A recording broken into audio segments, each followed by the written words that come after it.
Echoes of the Forgotten Earth welcomes you. This is the quiet corner where curiosity can stretch out, breathe a little easier, and drift at its own pace. Tonight, we're stepping gently away from the usual paths of physics and biology, and into something that lies closer to the ground itself. It sits right at the edge of what we understand, as steady as the soil beneath our feet, and yet somehow more uncertain than almost anything we can measure. People have turned it over from every direction, using tools both ancient and cutting edge, and still they arrive at the same unresolved question. We're going to linger with that question together, without rushing it toward an answer. We'll let the pieces rest in the open, side by side, without forcing them into a single picture. You and I are about to move into one of the strangest open spaces in our shared human story. A hollow in the record. A stretch of time that looks like it should be there, and yet isn't, no matter how carefully we look. A portion of human history that seems to have slipped out of view, and has resisted every attempt to explain it in a way that truly fits the evidence we already hold in our hands. Before we wander further into that absence, I'd like to imagine where you are listening from right now. It helps to picture you somewhere in your own piece of the world, maybe drawing your day to a close, or letting your thoughts unwind after work, or simply looking for something steady and unhurried to keep you company for a little while. What part of the day is it for you? Early morning, late night, or somewhere in between? It's a fitting thing to ask, because what we're about to explore stretches back to moments so old that clocks and calendars had no meaning.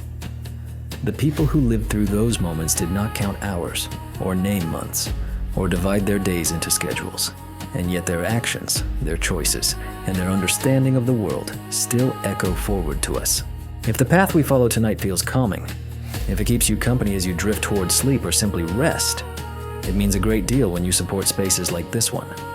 When you share, follow, or quietly help it grow, you make it easier for others who prefer a slower, reflective pace to find their way here as well. Now, as we sink into the main thread, let's picture human history as something as simple as a single drawn line. A thin line that starts here, in our present moment, and runs backward through industrial ages, empires, and kingdoms, past cathedrals and temples, through stone fortresses and walled cities, reaching back further still to the first settled villages, and beyond that, to scattered bands of people carrying stone tools across open ground. Most of us first meet this line as though it were smooth and continuous. We're taught that people who hunted and gathered eventually learned to plant and harvest. Farming led to stable villages. Villages slowly turned into towns. Towns grew and braided themselves into cities. Cities then brought writing, trade networks, towering monuments, and all the gradual steps that supposedly add up to the familiar world around us. It's a comfortable story, easy to remember, and easy to repeat. But the more that researchers drill into the layers of that story, measuring, dating, and comparing, the more that single, tidy line begins to break apart. It stops looking like a clean, unbroken path and starts to resemble something patched together, with seams that don't quite match. Whole stretches of development appear out of place. Certain skills surface long before they ought to, if the usual order of events were correct. Some societies seem to rise from nowhere, with no visible buildup behind them. Others slip away almost overnight, leaving behind far less of a trail than they should. And then there are the physical traces that sit in the wrong slot on the chart entirely. Built structures whose age refuses to cooperate with the surrounding timeline. Artifacts that look out of step with the tools beside them. Geological evidence that implies human presence at moments when humans were not supposed to be capable of leaving such marks. The missing span we're talking about is not just one lost city or a single mysterious temple. It's something wider than that. A broader absence that cuts across regions and eras. A hollow in the record during which humans were clearly alive, thinking, exploring, adapting, and possibly thriving in ways we haven't yet understood, but leaving behind evidence that doesn't nest comfortably inside the framework we've drawn. You can imagine it as a chapter of a long book that was torn out long before anyone made copies. The rest of the book survived, and along its margins someone scribbled a few stray sentences and half-remembered lines from the lost section. Archaeologists and other researchers read those fragments and try to reconstruct the missing pages, but each new line they add raises as many questions as it answers.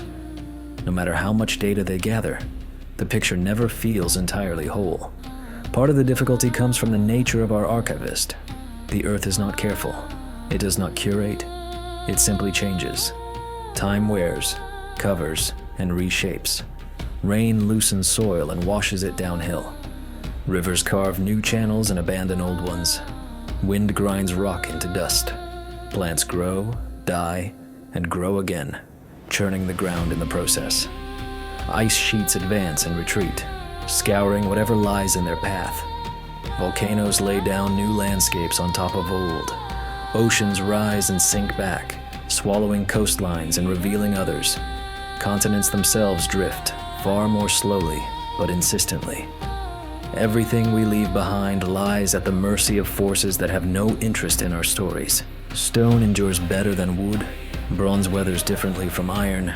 Bones survive or vanish depending on soil, water, and chance. Hair, cloth, rope, and skin almost never persist unless conditions are exceptional. When you picture how many early traces of us once existed, shelters, tracks, pigments, woven fibers, wooden tools, delicate ornaments, and then imagine how many of those traces were scattered, submerged, burned, or ground away, you begin to see why the gaps feel so large. And yet, that alone does not account for everything. The missing stretch is not just a matter of broken pots or weathered tools that have crumbled past recognition. It's about ideas and practices that seem to appear fully formed when they should have roots in much earlier layers. It's about structures whose design looks like the product of long experimentation, even though the supposed earlier experiments are nowhere to be found. It's about symbols that match across regions separated by whole oceans, long before we believe such distances could have been regularly crossed. These things don't require us to imagine impossible machines or mythic powers. They simply require something more modest, a portion of the timeline we haven't yet mapped, a period during which humans may have carried ways of thinking, building, and organizing that we did not expect to find so early, and that we have not yet connected to the rest of the story. To follow this more honestly, it helps to let go of the image of early humans as crude or simple. Instead, picture them as finely tuned to their surroundings. Their survival depended on sharp attention. They watched the weather, the sky, the animals, and the land. They learned seasonal rhythms the way we learn the layout of our cities. They read subtle signals in plants, soil, and wind. They worked together because they had to. Given enough generations in a relatively stable environment, that kind of focus could easily produce sophisticated techniques methods that might leave only faint, scattered marks once the perishable parts were gone. Some groups may have built in wood and fiber rather than stone and brick. Some may have shaped their tools from materials that decay quickly: bone, antler, hardwood, plant fiber, resins, leaving behind almost nothing once centuries passed. Others might have lived in ways that deliberately minimized impact on their surroundings, moving lightly through forests or along coasts without piling up long-lived debris. Their sophistication wouldn't necessarily look like monuments or straight roads. It might show up instead as ecological balance, subtle garden-like landscapes, or migration patterns we no longer recognize. Another quiet factor is simple numbers. For most of our existence, there were far fewer of us than there are now. Think of small bands instead of vast nations scattered across enormous distances. Fewer people means fewer built structures sturdy enough to last, fewer discarded objects, fewer chances for anything to end up sealed in the kind of conditions that preserve it across millennia. If a culture existed for 1,000 years but never had more than a few thousand members, it could still shape its own world deeply, and yet vanish almost completely from the long-term record if its home lay in wetlands, coastal plains, flood-prone valleys, or dense forests. If such a group lived along a coastline that later sank under rising seas, or in fertile floodplains that have since been buried under meters of new sediment, their traces might now lie far beyond the reach of most excavations. Underwater shelves and offshore plains hold more unknowns than many distant planets we've studied. Any structures, paths, or gathering places they made there would now be part of the seabed, rarely glimpsed and far harder to explore than dry ground. One of the more thought-provoking aspects of this missing portion comes from looking closely at the turning points we do see. There are moments when whole ways of living seem to rearrange themselves quickly. Agriculture appears not once but several times in distant regions with little or no obvious connection. Structures with careful alignments to sunrise or starlight show up long before the written records we usually associate with astronomy. Communities respond to climate shifts in ways that imply careful planning rather than last-minute scrambling. None of this is impossible, but it does suggest that people at those times drew on knowledge that doesn't clearly appear in earlier layers. The results are there: organized fields, planned settlements, carefully placed stones. The origins of that know-how, however, remain almost invisible. The line of development we expect to see between scattered foragers and planned villages, step by step, trial and error, often appears shorter or more fragmented than it should. The missing portion of human history is not one night of catastrophe or one forgotten city-state. It is more like a tangle of related questions that keep returning us to the same quiet point. Why do some of the oldest sites look more refined than the ones that come after them? Why do motifs and symbols echo across continents where we see no clear path for them to have traveled? Why do oral traditions in so many cultures hint at a before that feels different from all the time that followed, marked by some turning or disruption beyond the edge of written memory? Why do whole groups seem to emerge, organize, build, and then scatter, leaving very little sign of struggle or conquest?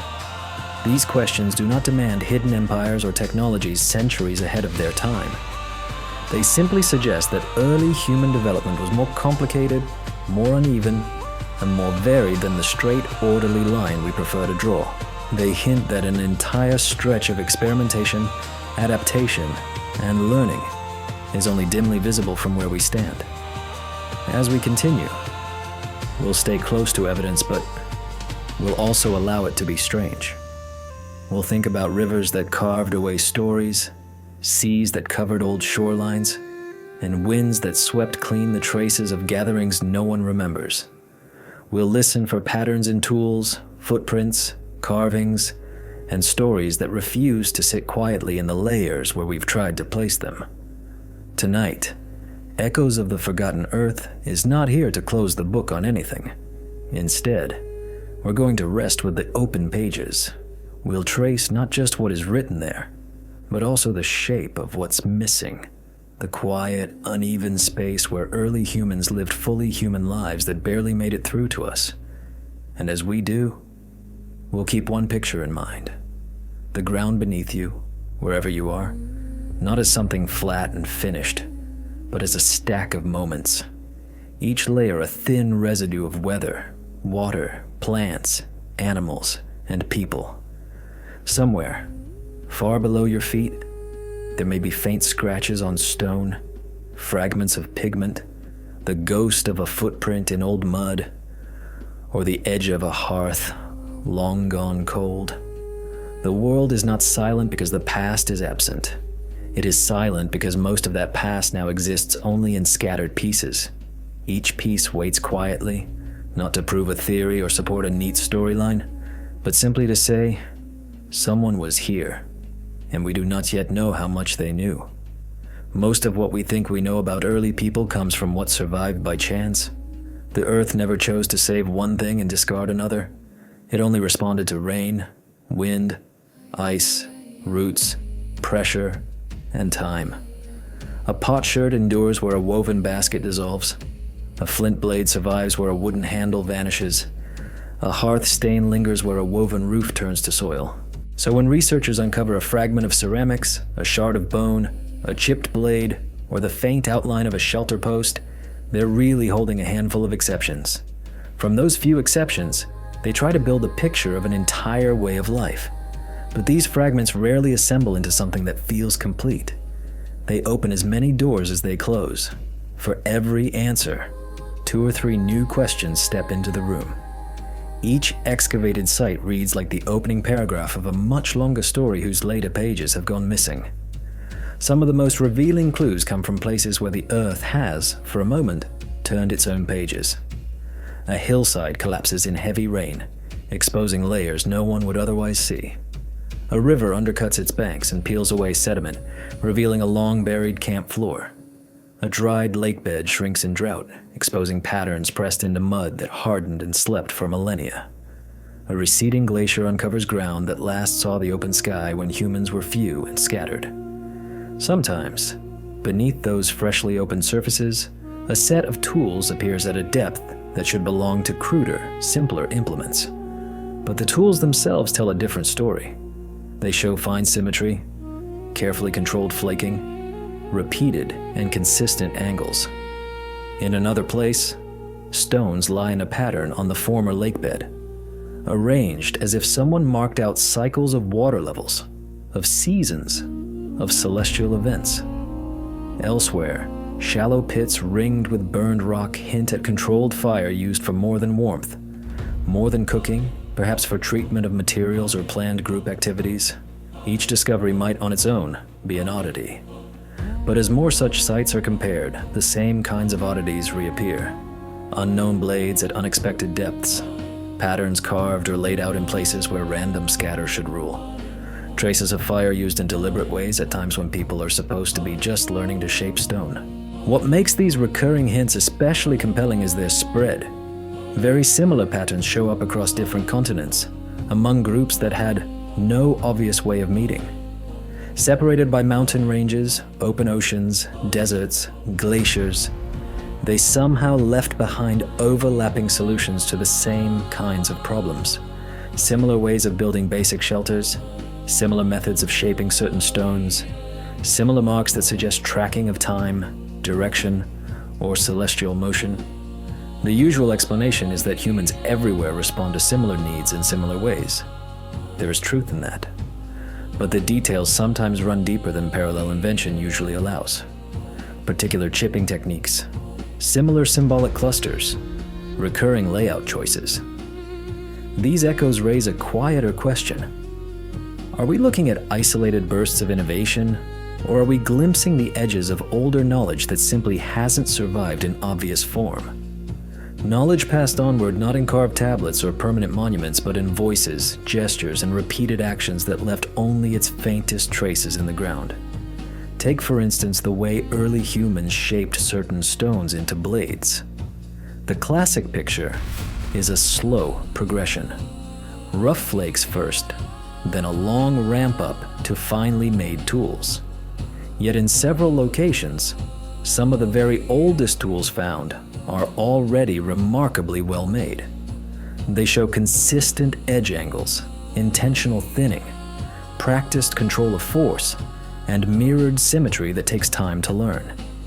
Oddly, in some regions, layers above them hold simpler, less refined pieces. The neat ladder of improvement tilts, and the order of events starts to look out of sequence. In a similar way, some deeply buried traces of fire use don't just show warmth or food preparation. They suggest more complex purposes. Ash, mixed with unusual combinations of material, patterns of repeated burning in carefully bounded spaces, signs that heat may have been used to alter stone or other substances. Those activities hint at experimentation, at people trying things, watching results, and passing on what worked. Yet later layers nearby sometimes lack these same practices, as though someone had briefly pushed into new territory, and then, for reasons we don't see, stepped back again. Footprints add another kind of evidence. They are some of the most direct ways the past presses into the present.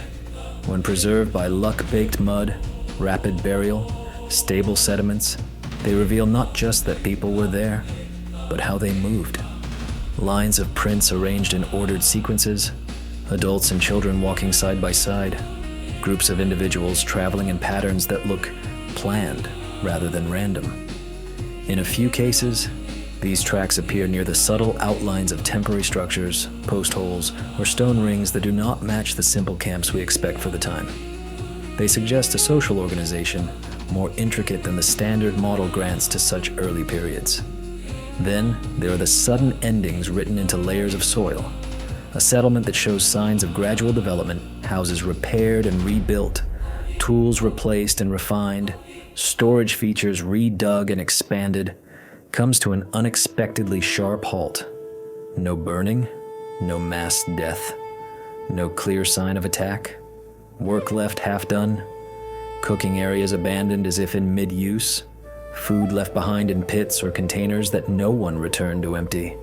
When this kind of clean break happens once, it is tempting to search for a local trigger, a change in a river's course, a shift in game patterns, a new source of water discovered elsewhere.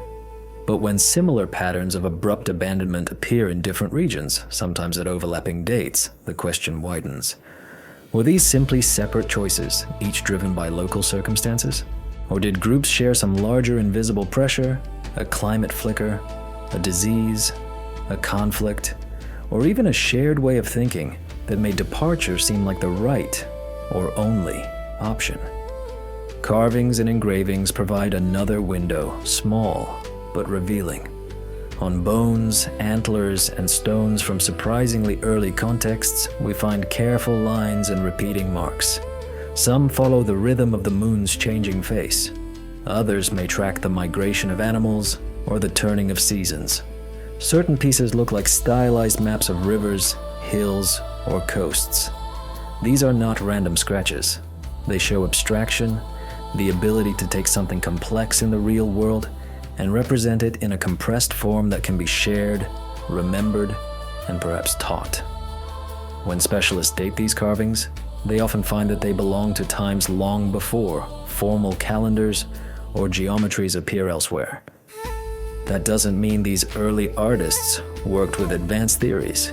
It means they were watching more carefully and with more structure than we might expect. They noticed cycles and differences, gaps and returns. They recorded them with enough regularity to suggest that the practice itself mattered. Symbols add yet another layer. Spirals, handprints, clusters of dots, animal figures, branching lines. These appear across caves and rock faces on multiple continents. Some of them likely come from simple, intuitive shapes the human hand and mind gravitate toward. But the way they cluster, repeat, and group with other marks can feel oddly consistent between cultures that, by all our current measures, never met. The placement inside caves, the positioning around certain features, and the pairing with particular animals or forms add further texture. One response is to say that humans everywhere, noticing the same sky and animals and interstates, develop similar visual languages. Another is to consider whether these symbols reflect echoes of a much older, shared tradition. A set of meanings spread when populations were smaller and more mobile. Before later, cultures diverged and lost the original context.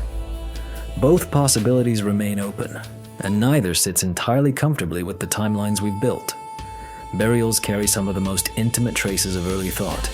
In surprisingly old graves, bodies are carefully placed, sometimes curled or oriented in specific directions. Pigments, tools, shells, and bones of animals accompany them. Arrangements repeat from one grave to the next, implying shared customs rather than random offerings. These acts show care, but more than that, they suggest ideas about continuity, about a person remaining, in some sense, important after death. What makes these early graves striking is not just the tenderness they show, but how far back they push our ideas of ritual and social structure. They imply that people were already building shared narratives and shared responsibilities long before cities emerged, long before writing, long before even the first fields were tilled. In some regions, these refined burial customs appear early, then vanish, replaced by simpler or entirely different practices. Once again, a refined pattern emerges, holds steady for a time, and then drops out of sight. Traces of landscape modification complete this picture. Channels cut to shift the flow of small streams, cleared patches that encouraged useful plants, repeated pathways worn into the ground over generations, low stone platforms or foundations that stabilized uneven surfaces. None of these require metals, advanced mathematics, or large labor forces. They only require attention, memory, and cooperation. and yet many of them show up earlier than our standard models predict. In some cases, these techniques stop for long intervals, only to reappear much later, reinvented or perhaps faintly remembered. Taken together, these clues point in a similar direction. The story underneath our feet is not a smooth ramp upward. It's a landscape of its own. Ridges of insight, valleys of forgetting, plateaus of stability, and sudden drops where whole ways of thinking fell away. The missing portion of human history may not be an empty hole, but a part of the terrain where the lines are faint and the paths cross more often than we once believed. Echoes of the Forgotten Earth doesn't offer a final answer to this. What we can do, instead, is stay with the complexity a little longer. We can recognize that the people who left behind those careful blades, those aligned stones, those early terraces and burial rites were not half-formed versions of us. They were fully human minds operating in worlds that demanded constant adaptation. They developed techniques, shared meanings, and practical wisdom in conditions we would struggle to survive. Those techniques were fragile because the communities themselves were fragile. When numbers fell or movements shifted, knowledge could disappear within a few lifetimes. We'll continue following that pattern into places where whole societies appear, flourish, and then fade with almost no trace of struggle. We'll look at artifacts that arrive too early, skills that surface and then sink, and long intervals when human presence should be visible but remains strangely quiet. For now, you might simply rest with this.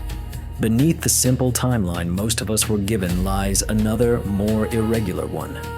Rise, fall, re-emergence, learning, losing, relearning. The Earth kept a partial record. Our task is not to force that record into a straight line, but to listen to what its unevenness is trying to say. When we try to understand early societies that faded long before their stories should have ended, we step into a part of the past where evidence behaves in unusual ways. Some cultures appear in the record already showing signs of stability and organization. Their dwellings follow repeating patterns. Their tools show practiced skills. Their shared spaces suggest cooperation. Then, just as these societies seem to be finding their footing, they disappear. Structures remain. Tools rest where they last fell. Symbols cling to stone and pottery. But the people themselves leave almost nothing that explains where they went or why their way of life dissolved so suddenly. Excavations at such sites pull researchers into long, unresolved debates. The deeper they dig, the less these endings resemble the collapses we know from later history. When we think of a culture ending, we expect signs. Fire-damaged walls, arrowheads embedded in bones, layers thick with rubble, evidence of starvation or disease. Yet many of these early endings show none of that. Instead of scenes of violence or slow decay, the sites look more like emptied rooms. Tools sit mid-use. Half-shaped stones lie beside abandoned grinders. Storage pits still hold food that never spoiled in place because someone had already stopped coming back. Every detail feels less like catastrophe and more like a collective decision to walk away. Some of the most puzzling examples involve early forms of coordinated building that appear long before our current models say they should. People designed multi-room dwellings clustered around shared courtyards. They created storage spaces efficiently arranged for group access. They laid out entrances and pathways in consistent directions, hinting at agreed-upon orientations. These weren't thrown together shelters. They were planned environments. Children grew up here. People grew old here. Archaeological layers show that these communities persisted long enough to build habits. Then, layer by layer, the traces stop. No gradual thinning out of material. No rising evidence of conflict. Simply an end. Later deposits often belong to entirely different cultural patterns with no obvious bridge between them. The land remembers two distinct eras, but not the hand that passed the torch from one to the other. This raises another question. How did these organized societies come into being so quickly? If they developed in total isolation, they should show long prehistories of experimentation, rough shelters, giving way to better ones, scattered storage becoming increasingly systematic. Yet in many cases, the earliest layers already contain layouts that feel mature. Shared storage systems are already in place. Design conventions such as consistent doorway orientations or internal divisions appear from the start instead of growing over time. It looks less like a slow climb and more like people arriving with an existing template for how to live together. Their tools fit the same pattern. Implements made of stone and bone follow refined shapes. Blades show repeatable proportions. Grinding stones are smoothed into curves perfectly suited to their tasks. Figurines and engravings show recurring symbolic forms. All of this implies that knowledge was being shared across households and generations. Skills were passed along deliberately. Children learned to copy what elders had already mastered. Then the thread breaks. In many regions, the cultural style that defined one community's life does not flow gently into the next. Instead, it stops as if cut. The newcomers who may be genetically related to the earlier people use different tools, different layouts, different markings. They rarely seem to adopt, preserve, or adapt the work that came before. The knowledge embodied in the older structures and artifacts appears not to have been inherited, but to have ended in place. Across wide distances, we also see a strange kind of resemblance. Different early societies, separated by terrain that would have discouraged easy contact, adopt similar building orientations, circular arrangements, and shared spaces. Their dwellings cluster around central areas. Entrances face in comparable directions. Pathways wear into the ground in echoing patterns. These similarities might result from similar needs: shelter from wind, access to sun, protection from predators. But the alignment of details can feel too precise to reduce entirely to coincidence. Early communal buildings deepen the puzzle. In some settlements, there are structures clearly meant for more than one household. They are larger, placed at central or elevated points, and often built with more care. Whether used for meetings, ceremonies, food sharing, or storage, they indicate a sense of we that extends beyond family or small kin groups. Yet these buildings often vanish at the exact moment the settlement as a whole ends. They are not taken over by new people. They are not gradually repurposed. They are simply left. For a long time, the working assumption was that large, organized buildings like these could only exist once agriculture had become reliable and widespread. But as excavations continue to reach deeper layers, this assumption has been eroded. Some of the most complex early structures stand in layers where evidence for stable farming is thin or absent. Meanwhile, we find symbolic carvings and gathering spaces from eras when we would not expect large, settled populations at all. That reversal invites another way of thinking. Perhaps communities, social structures, and shared symbolic worlds sometimes came first. Farming may have arrived not as the spark that created social life, but as one of several strategies communities adopted after they already existed. If so, then the origins of organized human life lie in something older and less easily traced than fields and herds. To explain sudden abandonments, some have suggested seasonal use. People gathered periodically, used the space intensely, then left. That can be true in certain cases. Yet many of these sites show evidence of long-term maintenance repairs, rebuilds, layered floors that don't sit easily with brief visits. Well-constructed foundations, carefully maintained storage, and extensive wear on pathways point toward continuing presence, not occasional return. Standardization offers another subtle clue. Tools across households match in angle and shape. Decorative motifs repeat with similar spacing and layout. Such consistency usually appears when there is strong communication within a group, and often some measure of teaching or shared rules. Then, when the society ends, this standardization ends with it. Later populations either ignore these older forms or do not recognize their value. Climate changes are often the first explanation we reach for. In some regions, they likely played a role, but in many of these abrupt endings, climate indicators suggest stability, or at least conditions not significantly more difficult than those earlier generations had already endured. People had survived colder and drier or warmer and wetter periods before without abandoning everything. If the climate was involved, it may have acted indirectly, interacting with social and cultural factors we can't yet see. There are examples where early groups experimented with reshaping the land around them in surprisingly thoughtful ways. Small irrigation channels, simple terraces, and limited plant management appear, only to disappear with the society itself.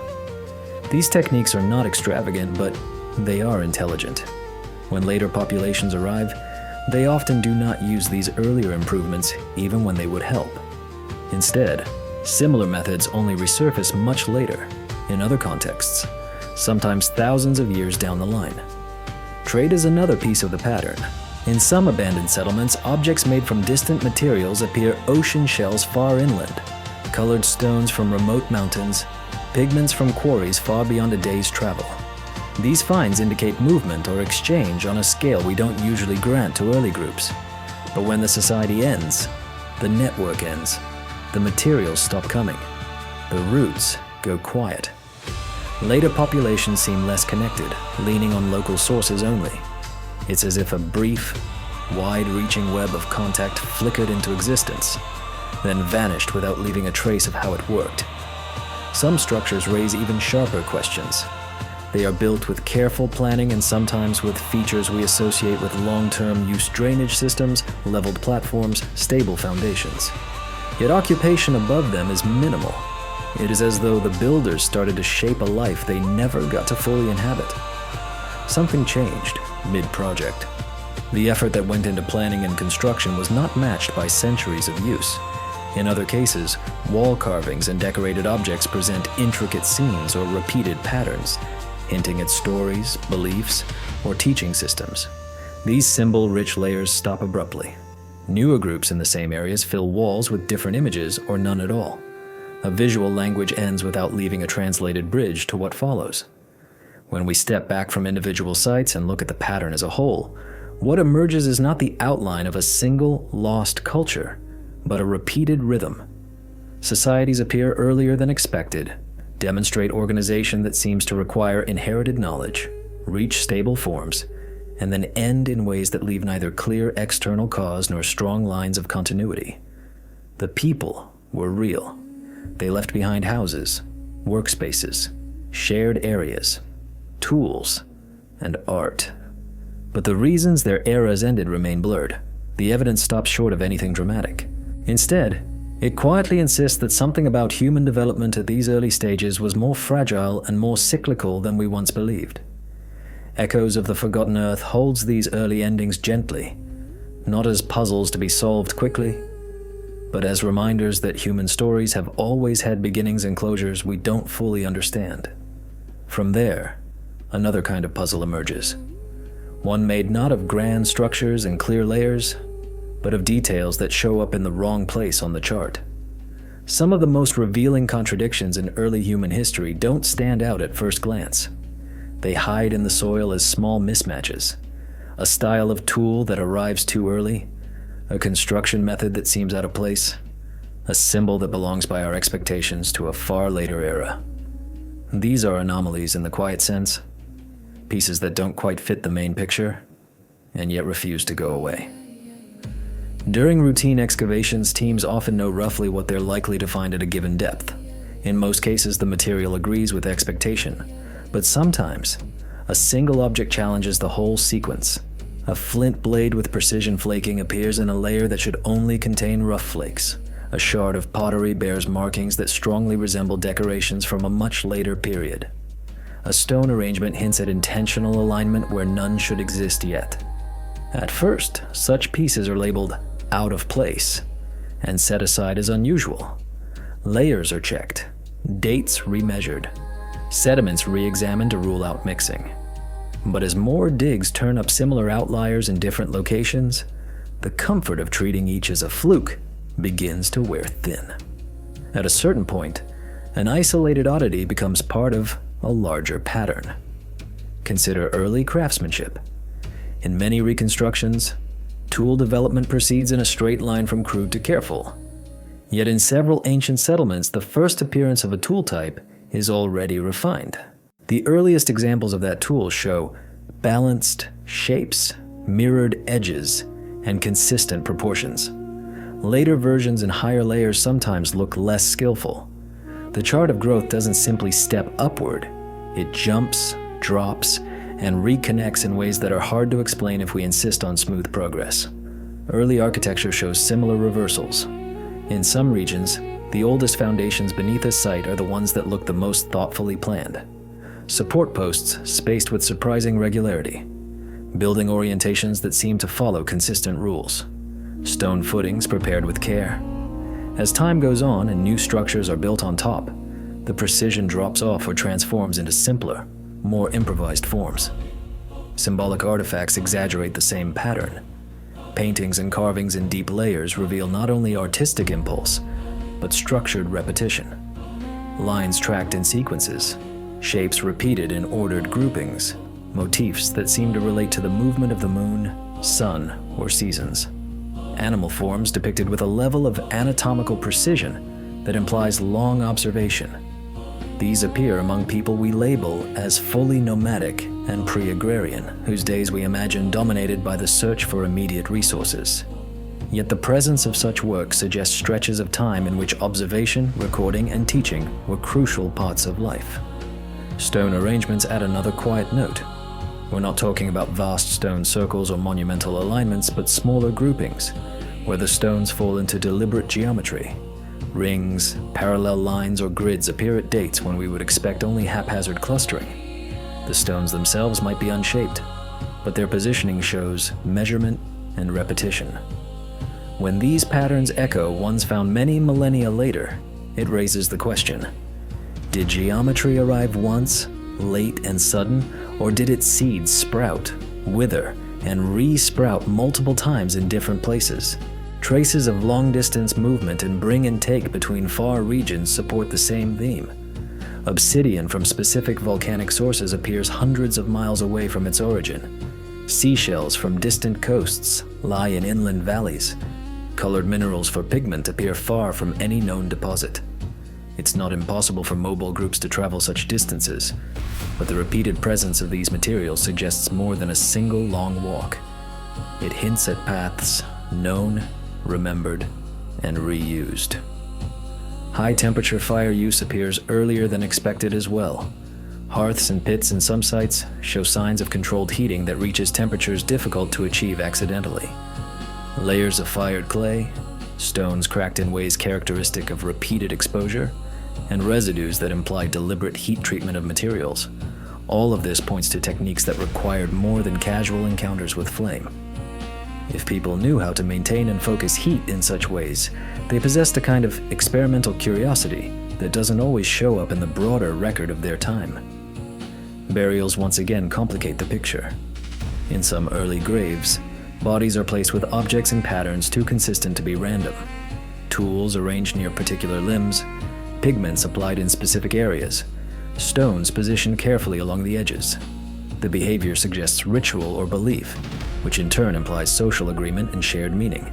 But these burial customs sometimes flare into existence and then vanish, replaced by other practices that seem unrelated.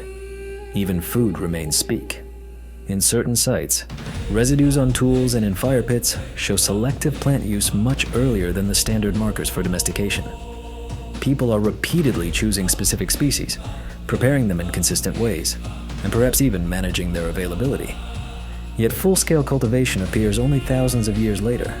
It looks as though the door to agriculture opened slightly, then closed again, then opened later under different pressures.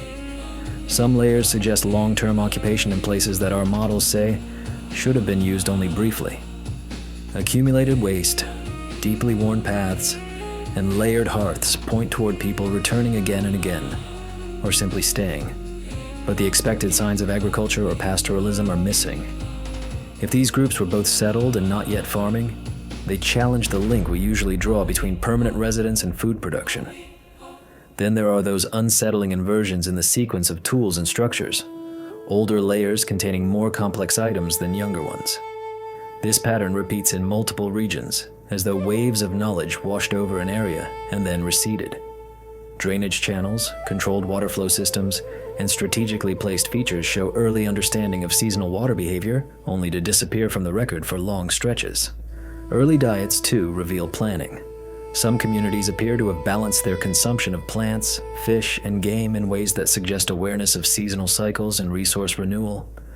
Such a pattern doesn't come from improvisation alone. It comes from long observation and shared memory. Occasional marks on bones or stones seem to track counts, or cycles tally like etchings that line up with lunar phases, hunting successes, or seasonal events. They're not writing, but they are record-keeping of a kind. Their presence in unexpectedly old layers suggests that humans began externalizing memory very early, then lost and reinvented the practice several times. When all these little mismatches are placed side by side, they sketch the outline of a deep pattern. Knowledge does not march steadily from ignorance to insight. Instead, it appears early, sometimes very early, in small, intense bursts. It grows, spreads locally, then fades. Later, under new conditions, it appears again, similar in shape, but born as if new. Echoes of the Forgotten Earth does not claim to know every cause behind those rises and falls. What we can see, in the quiet language of tools and soil, is that human potential has always been fully present. The past is not a long, dim hallway leading up to us. It is a landscape of minds just as capable as ours, working within constraints we no longer face, and losing as much as they learned. In the next stretch, we'll follow that loss itself more closely, not as an accident on the edges of history, but as one of its central forces. When we notice that knowledge surfaces early, glows for a time, and then goes dim, we're forced to ask what happened in the long shadows after each bright moment. If some communities learn to tame fire more precisely, shape stone with greater skill, track the sky more carefully, or work with plants more deliberately than their neighbors, then something must have interrupted those traditions. And not just once, but over and over again. In many records from deep prehistory, the first signs of forgetting are visible before any dramatic break in the layers. A community might build carefully designed dwellings for generations.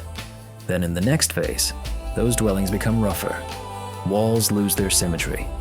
Foundations become thinner. Shared gathering spaces shrink or vanish. Tools that once showed delicate control grow clumsier. Symbols once repeated with care become rare or disappear. It isn't a leap forward into something better. It's a soft, downward slope. This pattern tells us something about how early societies stored what they knew. There were no libraries waiting quietly in the dark, no backups, no written manuals hidden away on clay or parchment. Knowledge lived in bodies, voices, and movements. It lived in the way a hand turned a stone, in the timing of a song sung at a river crossing, in the path feet took between a shelter and a spring. Parents showed children, elders demonstrated. Stories wrapped methods in metaphor and repetition to make them easy to remember. For this system to endure, communities needed a few basic conditions: enough people to share responsibilities, stability across generations, time free from constant emergency, and social bonds strong enough to keep teaching at the center of life. When any of these weakened if numbers dropped, if families scattered, if days became consumed by survival knowledge could start to erode. A technique that relied on 3 or 4 specialists might vanish if those individuals died without passing it on. In a world without writing, the distance between mastery and oblivion could be only a handful of winters. There are stretches in the archaeological record where people clearly once knew more about their surroundings than later inhabitants of the same region. Early evidence might show sophisticated stoneworking, careful use of plants, or coordinated hunting strategies. Then, centuries down the line, we see simpler methods, broader diets with less selectivity, and tools that look more improvised. The intelligence is the same. What has changed is continuity. Human memory itself carries this fragility. Our minds do not hold every detail perfectly. We compress experiences into stories and patterns. We remember what is retold often enough to matter to the group. A practice that requires many steps, specific timing, and cooperative effort will only survive if the practice itself remains central. If that practice becomes less important, even briefly, its instructions begin to fray. Oral tradition adds both strength and risk. When stories and rituals sit at the heart of a community's identity, They can carry memories for astonishing lengths of time. Some oral accounts align with landscapes and climates that last existed thousands of years ago. But if the thread of retelling is broken, if a generation is displaced, diminished, or scattered, the memory can vanish quickly. In just a few lifespans, a complex technique can shrink to a vague story, then to a symbol, then to silence. Sometimes, the record hints at this process in motion. Tool traditions that once spread across broad regions end without leaving transitional forms. A specific way of shaping stone, once common, disappears. Later tool types in the same area bear no trace of the earlier method. That absence suggests not just change, but severed instruction, an end to the teaching line. We see similar interruptions in symbolic behavior. In one period, people carve repeated patterns, paint deep caves, and treat certain locations as shared, meaningful spaces. In the next, those practices cease. No one returns to repaint the cave. No one continues the pattern. There's no gradual simplification. There's simply a stop. It's as if the meaning no longer belonged to anyone alive. Population changes amplify these breaks.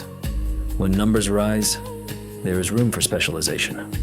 Some people can spend more time refining tools, tracking the stars, experimenting with plants, and teaching others. When numbers fall through illness, climate shifts, conflict, or slow decline, everyone must turn their focus back to the most immediate tasks. Specialized roles dissolve. Part-time astronomers, healers, navigators, and engineers become full-time foragers and guardians again. The knowledge tied to those roles fades in the background, then disappears. The soil itself sometimes records this shrinking. In certain places, layers show dense signs of activity. Many hearths, abundant tools, large accumulations of waste. Above that, there's a thinning. Fewer features, less debris, smaller footprints of living. Eventually, the traces vanish entirely or continue in a far simpler form. This can reflect not just physical movement, but the contraction of daily life into something narrower, with fewer kinds of tasks and fewer preserved marks of thought. Languages echo the same trend. Some reconstructed language families show signs that earlier stages may have been more complex in grammar or sound patterns than later ones. As populations fragment or mingle, languages simplify in some respects to bridge gaps between groups. Complex structures that carried subtle distinctions are lost. That kind of simplification doesn't just occur in speech, it parallels what we see in tools, rituals, and symbols.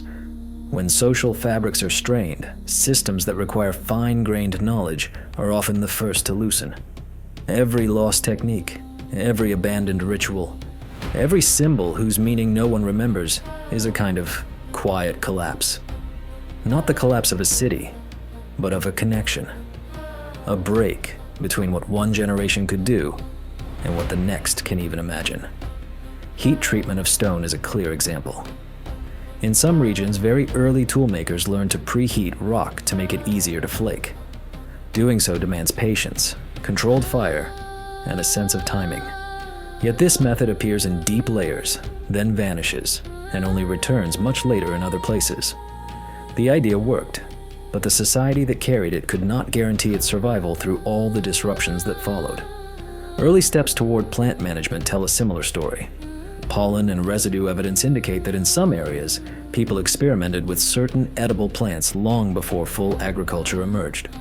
They gathered them selectively, processed them in specialized ways, perhaps even encouraged their growth. Then, for reasons we don't fully see, these experiments stopped. Later, agriculture appears again, as if invented from scratch. Even the act of marking time by scratches on bone, arrangements of stones, or alignments in architecture seems to start and stop. One era carefully tracks lunar cycles. The next leaves almost no sign of counting. Without constant use, the meaning of marks and alignments can be lost faster than the marks themselves. What remains is a pattern no one knows how to read. Behind all this stands a simple reality. Early human life was fragile. Communities were small. Long stretches of stability were rare. Floods, droughts, diseases, or shifts in herds could thin populations suddenly. Journeys that took people far from familiar landmarks could scatter knowledge almost as effectively as any disaster. When groups merged, they had to agree on whose practices to keep. Some knowledge may have been left behind not because it failed, but because it belonged to a smaller or defeated group whose ways were not carried forward. Practical methods might be abandoned if they were too tightly bound to stories or beliefs that no longer fit. Thus, forgetting could be both accident and choice. Myths sometimes remember this, forgetting in symbolic form, stories of ancestors who knew the old ways, but whose skills were lost, tales of earlier peoples who spoke with the animals or understood the paths of the stars better than those telling the story. These accounts may exaggerate, but they echo a real awareness that not all wisdom moves smoothly across time. As eras ended, later people often encountered the physical remains of practices they no longer understood. A line of stones once used to track sunlight becomes a sacred boundary with a new story attached. A carved figure once tied to a calendar ritual becomes the spirit of a place. A series of terraces becomes simply what the old people built. Explanation is replaced by reverence or indifference. The function disappears, but the object remains. From a distance, in the long view, this repeating pattern of forgetting and reinvention reshaped the human mind. Instead of inheriting one unbroken chain of techniques and ideas, communities repeatedly had to build from partial foundations. They learned to improvise, to solve problems with what they had, rather than with the entire history of solutions behind them. Flexibility became as important as continuity. Echoes of the Forgotten Earth sees this not only as loss, but as formation. The minds that eventually wrote, calculated, navigated oceans, and built complex societies were descended from minds that had already adapted to a world where memory could never hold everything. Creativity and resilience grew in the spaces opened by forgetting. Still, for us, looking back, the cost is clear. Between each visible milestone, between early tracking of the sky and later astronomy, between tentative plant management and full farming, between first shaping of sound and later music, lie entire experiments that did not leave enough to reconstruct. Ways of cutting stone, telling stories, mapping landscapes, and understanding animals that formed, flourished briefly, then ended. To explore the missing portion of our history means to admit that we are standing at the far end of a very long, uneven relay. Many hands passed the torch, but many others dropped it, leaving their stretch of the track in darkness. From here, we turn to another keeper of those faint lights. The stories that survived, even when the practices they described did not. Echoes of the Forgotten Earth will follow those voices next. Myths, legends, and origin tales that seem at first like pure imagination, but sometimes line up uncannily with the silent layers of soil and stone beneath our feet. In many parts of the world, the oldest surviving information about early humans doesn't come out of the ground at all. It arrives on the breath. It travels in spoken lines, repeated around fires, told at the edges of sleep, shared during long walks or quiet work. For countless generations before any symbols were carved with the intent to record words, people carried their past in memory alone. These memories changed as they moved. Details stretched or shrank. Ordinary events took on symbolic weight. Catastrophes grew larger or shifted shape. Over time, practical observations wove together with meaning and imagination, becoming what we now call myths, legends, and origin tales. Because of that, myths are often set aside when we talk about evidence. They are seen as color, not structure. But when the physical record falls silent, the stories sometimes keep speaking, and what they say can be surprisingly consistent across distances and cultures that never met. One of the most widespread themes in these stories is simple and profound. Something changed. Not slowly, but sharply enough that it remained in memory as a dividing line. Before, life was one way. After, it was another. Sometimes this change takes the form of water, a flood that rose higher than anyone expected, a sea that advanced where land once lay, rivers that broke their old paths and spread over plains that had long been dry. People climb hills, seek boats, or flee inland. Whole villages, forests, or hunting grounds vanish beneath the waves. For a long time, these stories were read purely as metaphors. But geological evidence now confirms that, as the last ice age ended, shorelines did not simply shift gently. In places, sea levels rose quickly enough to redraw entire coasts within a few human lifetimes. Low plains became bays, islands shrank, estuaries pushed far inland. Anyone living along those margins would have seen familiar landmarks swallowed.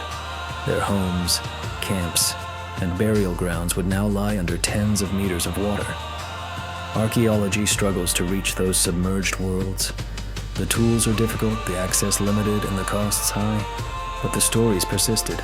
On islands and along modern coasts, people still tell of lands that are gone, of fields under the sea, of paths we once walked where now the fish swim. The details are embroidered, but the core experience rising water, forced movement, lost ground matches, what we know the environment was doing. Other traditions speak of journeys. Groups are forced to leave homelands after drought, cold, fire, or conflict that their storytellers now describe in symbolic terms. They cross mountains, deserts, or oceans. They travel for so long that only their descendants arrive. Some myths place these journeys at cosmic scale, weaving in stars and gods. Others are straightforward. We came from there because something happened. In some cases, genetic patterns and linguistic families align with these remembered movements. DNA studies show expansions and contractions of populations at times that match oral accounts of long migrations. Languages spoken far apart share ancient roots that imply dispersals earlier than the archaeology currently documents.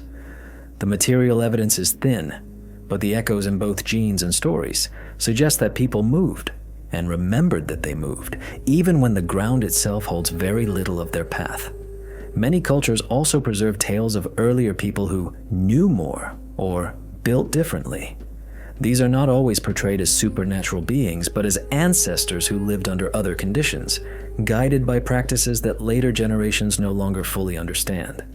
The storytellers point to old ruins, strange stones, or unusual earthworks and say, "Those were not made by us.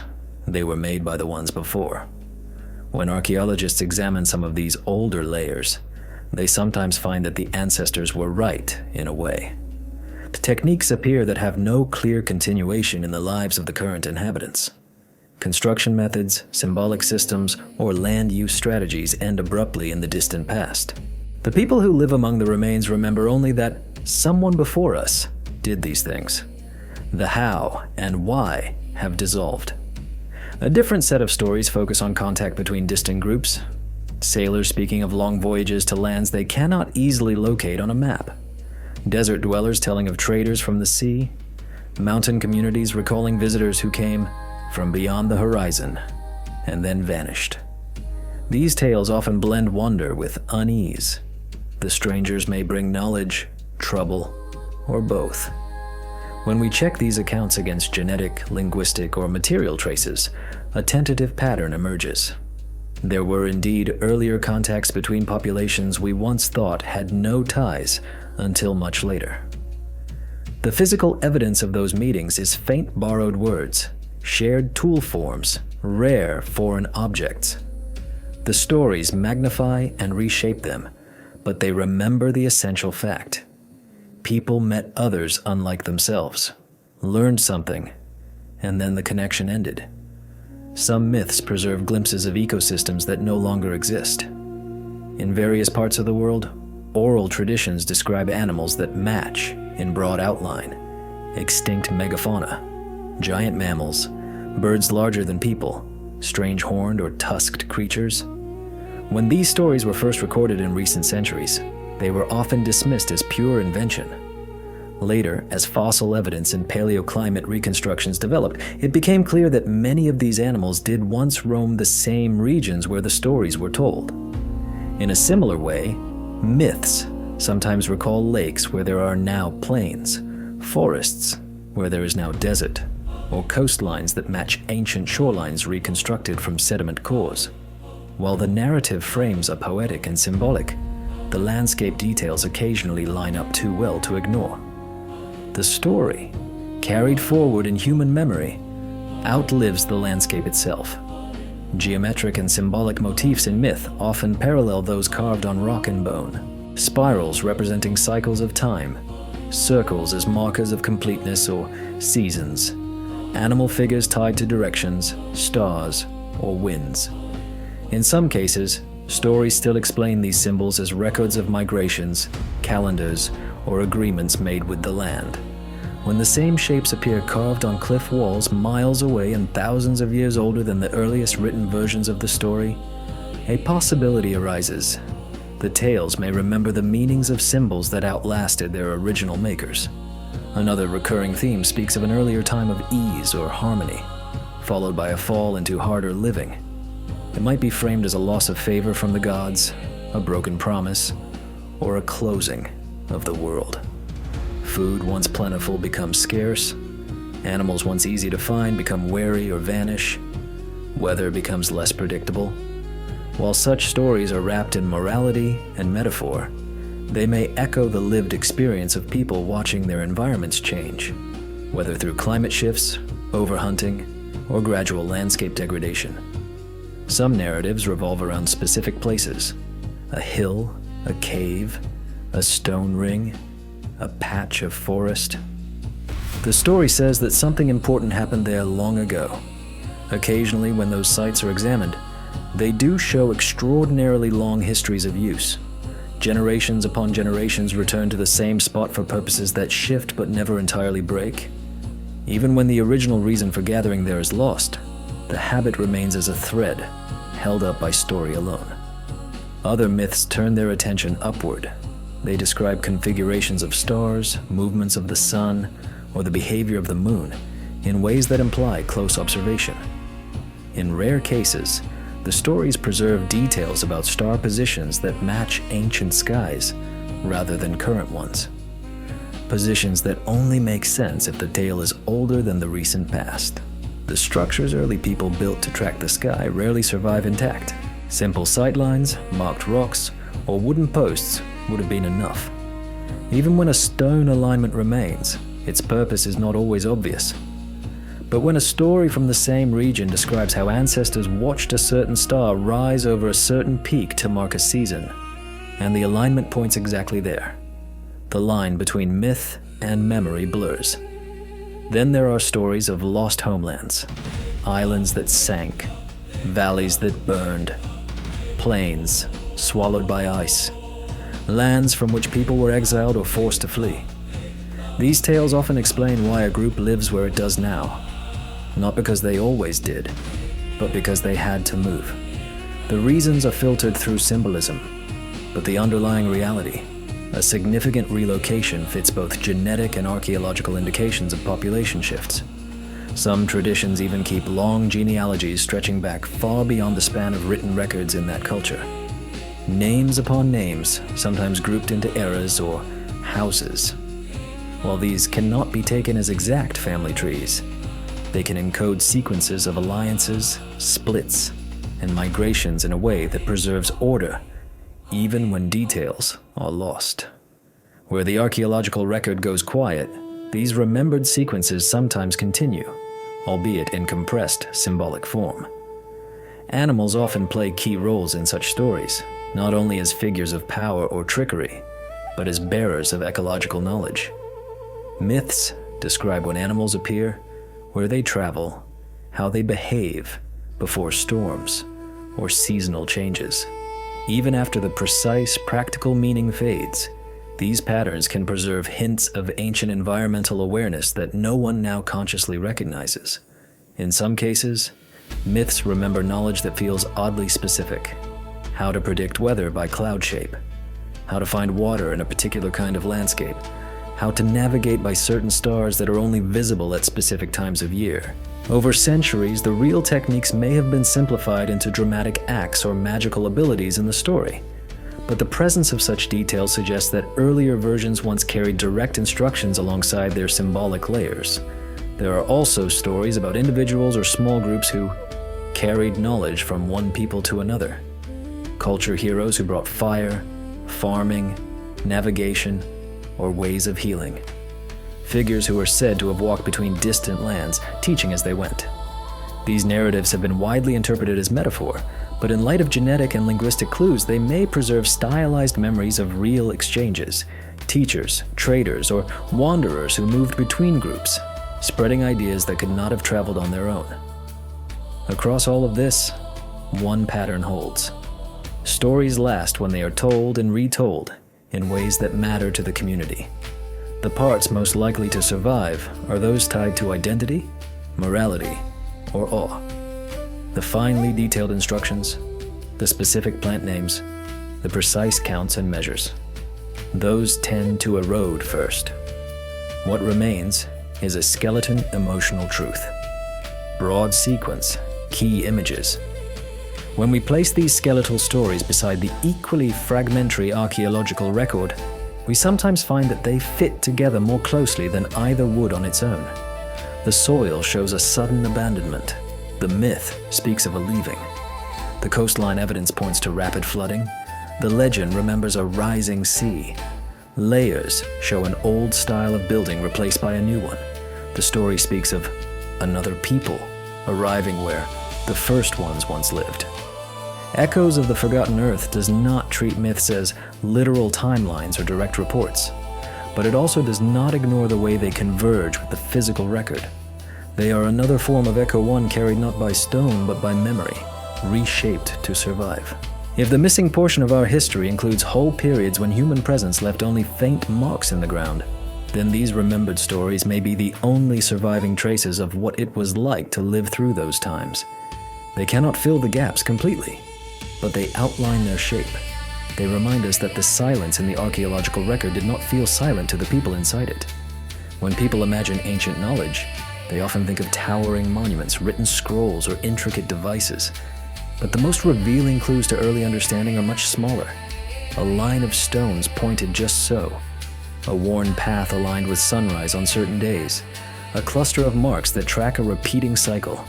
These are not grand inventions. They are quiet indications that early humans noticed patterns, learned from them, and acted on that learning with more structure than we usually allow. One of the clearest places this appears is in the sky. Long before written calendars, people were already building simple structures whose positions line up with the movements of the sun or moon. A ring of stones on a ridge, a gap in a rock wall that frames dawn on the solstice, a line of posts whose shadows fall in specific ways at particular times of year. None of these require metal tools or advanced mathematics. They require patience. To build even a basic solar alignment, someone had to watch the rising or setting sun across many days, maybe years. Notice that its position drifted along the horizon, and realize that it eventually came back to the same spots. That insight then had to be shared and fixed physically in the landscape. It implies continuity, generations caring enough to keep track, and stable enough to pass on the understanding. Yet many of the people credited with these alignments are the same ones we often reduce to nomadic foragers. According to the standard model, their attention should have been almost wholly occupied with immediate needs. But their built traces suggest they also invested in long-term observation, using the sky as both clock and story, orientation tool, and shared reference point. Their knowledge of the land was equally layered. Some early groups seem to have understood seasonal behavior in plants and animals at a depth that requires years of consistent watching. Evidence from certain sites shows selective harvesting of specific plant species, timed in ways that match their growth cycles. Animal bones from seasonal camps reflect an understanding of when herds would pass particular points. To know that a plant appears in one valley only after a certain wind, or that an animal crosses a river on particular weeks, demands more than luck. It requires noticing patterns, trusting them enough to act on them, and remembering them well enough to teach them. This kind of ecological intelligence rarely leaves direct material evidence. What we see instead are its side effects: the composition of waste, the timing of camps, the layers of ash and bone. Long-distance movement adds another dimension. When artifacts made of materials from faraway sources appear in early layers, obsidian from distant volcanoes, seashells far inland, pigments from remote quarries. They hint that people were not just wandering randomly. They were following routes, perhaps repeating them seasonally, perhaps sharing them with others. Navigation across such distances could be done by landmarks alone, but many later cultures used stars and the shape of the horizon as guides. It is reasonable to imagine that some early groups began experimenting with the same methods. While we have no direct written instructions from them, their consistent movement and repeated access to distant sources suggests more than aimless drift. Geometry appears in this story as well, in its simplest forms. In certain places, ancient people arranged stones, dwellings, or small mounds with regular spacing. Circles, straight lines, and consistent intervals show up in contexts where no formal measuring systems are thought to exist yet. Creating a ring of stones that is recognizably circular requires some sense-intuitive or learned of equal distance from a center. Laying out dwellings in repeated patterns requires an eye for alignment and proportion. These early geometric traces do not mean that their makers worked with written formulas. They mean that the human tendency to notice symmetry, balance, and repetition is older than we often assume. It surfaced whenever conditions allowed people to do more than react moment to moment, and it left behind arrangements that look surprisingly deliberate. Sound, too, leaves faint hints. In a few ancient caves and rock shelters, certain spots seem to amplify voice or drum beats.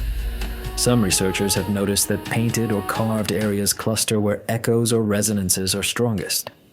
It raises the possibility that early people experimented with how sound behaved in enclosed spaces. They may not have had words like acoustics, but they could still feel the way sound changed and choose to use places where it felt powerful or strange. Mastery of heat is another quiet frontier of early knowledge. Lighting a fire is one thing, controlling its temperature and duration is another.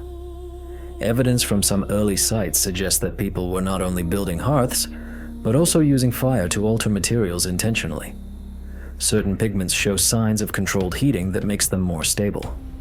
Some stones were heat-treated before knapping to make them easier to work. These practices required more than tossing objects into a flame. They demanded an understanding practical, rather than theoretical, of how long to heat, how to arrange fuel, how to regulate airflow. Someone had to learn through trial and error that too much heat ruined a stone or pigment, and that too little had no effect.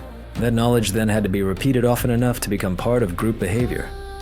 Storage systems reveal similar foresight. In some places, early humans dug pits, shaped containers, or used natural cavities to keep food safe from animals in decay, sometimes for months at a time.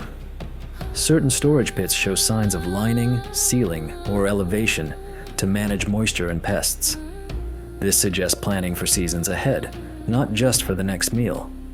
It also hints at an understanding of how different foods spoil under different conditions. Burial practices, again, carry traces of early conceptual understanding.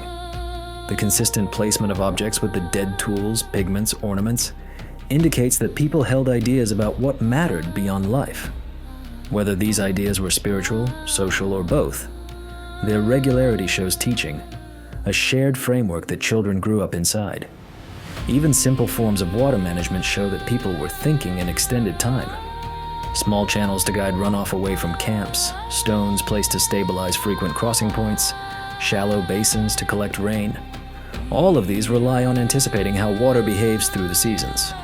They are minor compared to later irrigation systems, but they reflect the same underlying ability to observe, predict, and intervene. Then there are markings that resemble maps. Scratches on stone or bone that seem to outline rivers, hills, or paths. While interpreting such markings is difficult, some align well enough with local geography to suggest intentional representation. If so, they show that people not only moved through the landscape, but also thought about it in a way that could be externalized and shared. That is a significant shift, from purely internal memory to memory held in marks. Fire itself reveals another layer of understanding. In some early contexts, evidence suggests that people transported embers from one place to another rather than always starting new fires. They chose particular materials that held heat longer, wrapped or carried them carefully, and used them to rekindle flame. This practice meant thinking ahead, planning for the need of fire in a future place, perhaps days away. In rare instances, wells appear in locations where groundwater is accessible, suggesting that people learn to read surface signs, vegetation, soil moisture, animal behavior, to guess where digging would succeed. These choices may have involved many failed attempts, but the successful ones imply pattern recognition, noticing which clues matched water below. The choice of certain rocks, like volcanic glass, for tools also reflects early experimentation.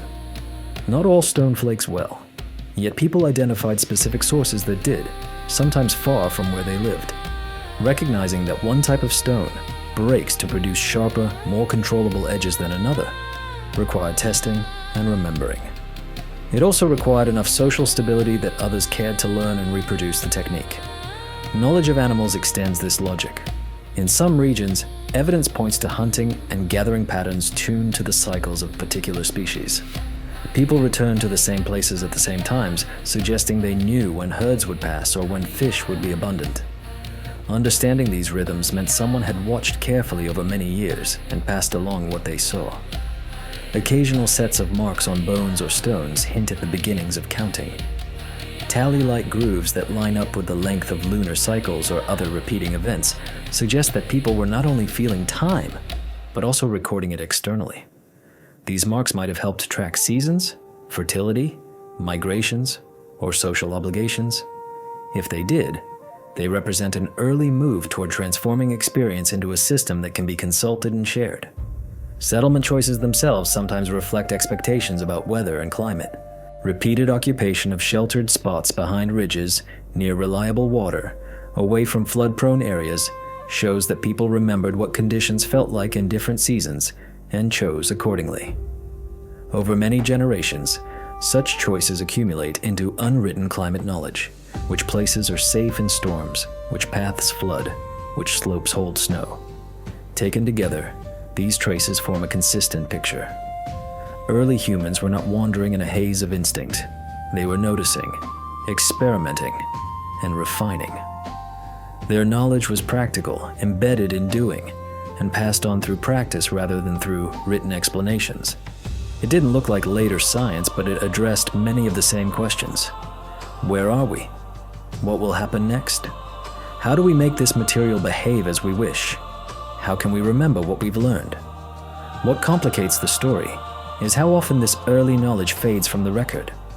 We see its results in one-era-aligned stones, refined tools, controlled fires, managed plants, and then it disappears. Centuries or millennia later, similar methods reappear, sometimes in different places, as though rediscovered by minds working through the same problems under similar constraints.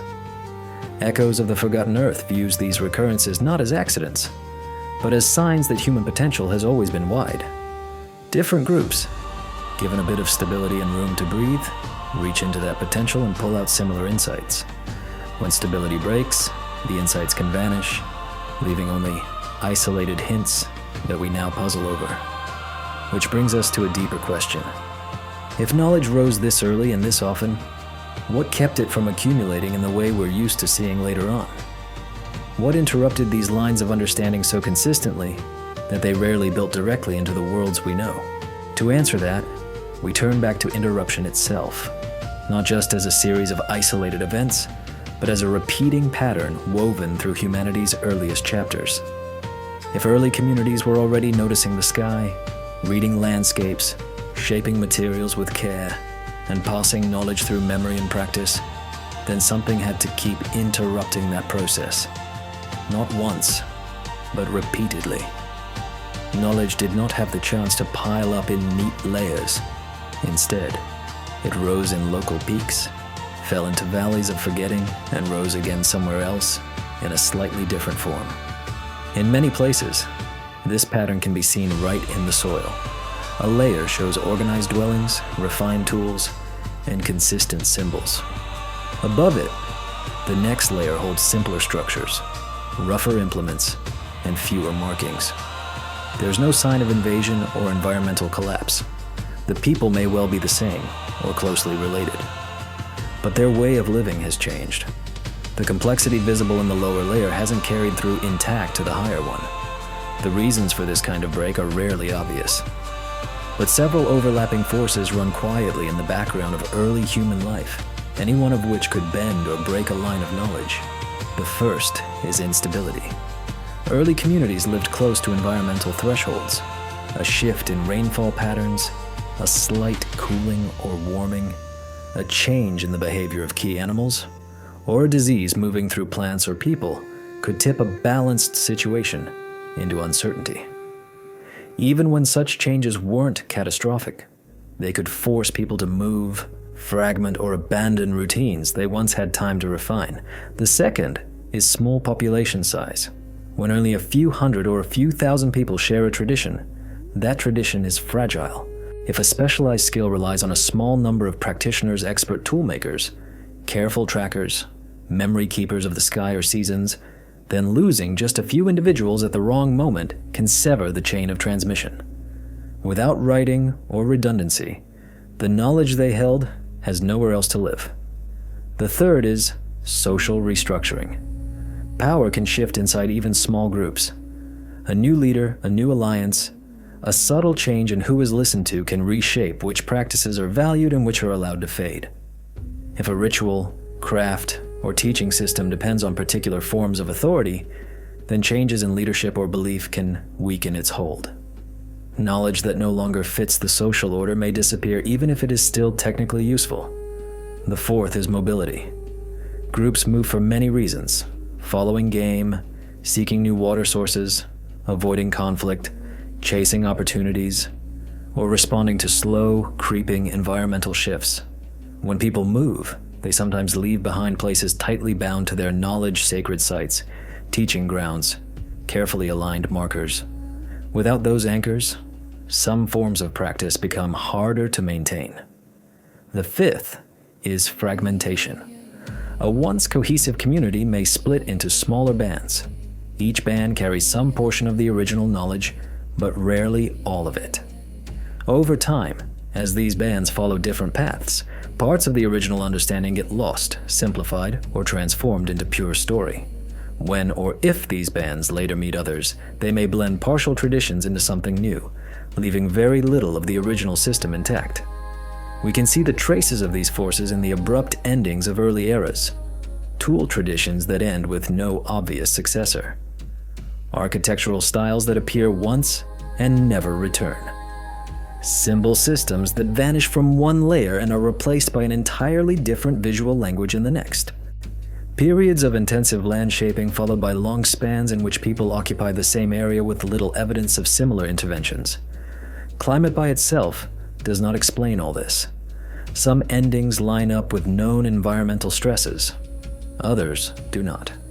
There are times when communities persist through harsh conditions, adapting and enduring, and times when they dissolve during relatively stable periods. The same is true for conflict. Some collapses leave scars of violence. Many do not.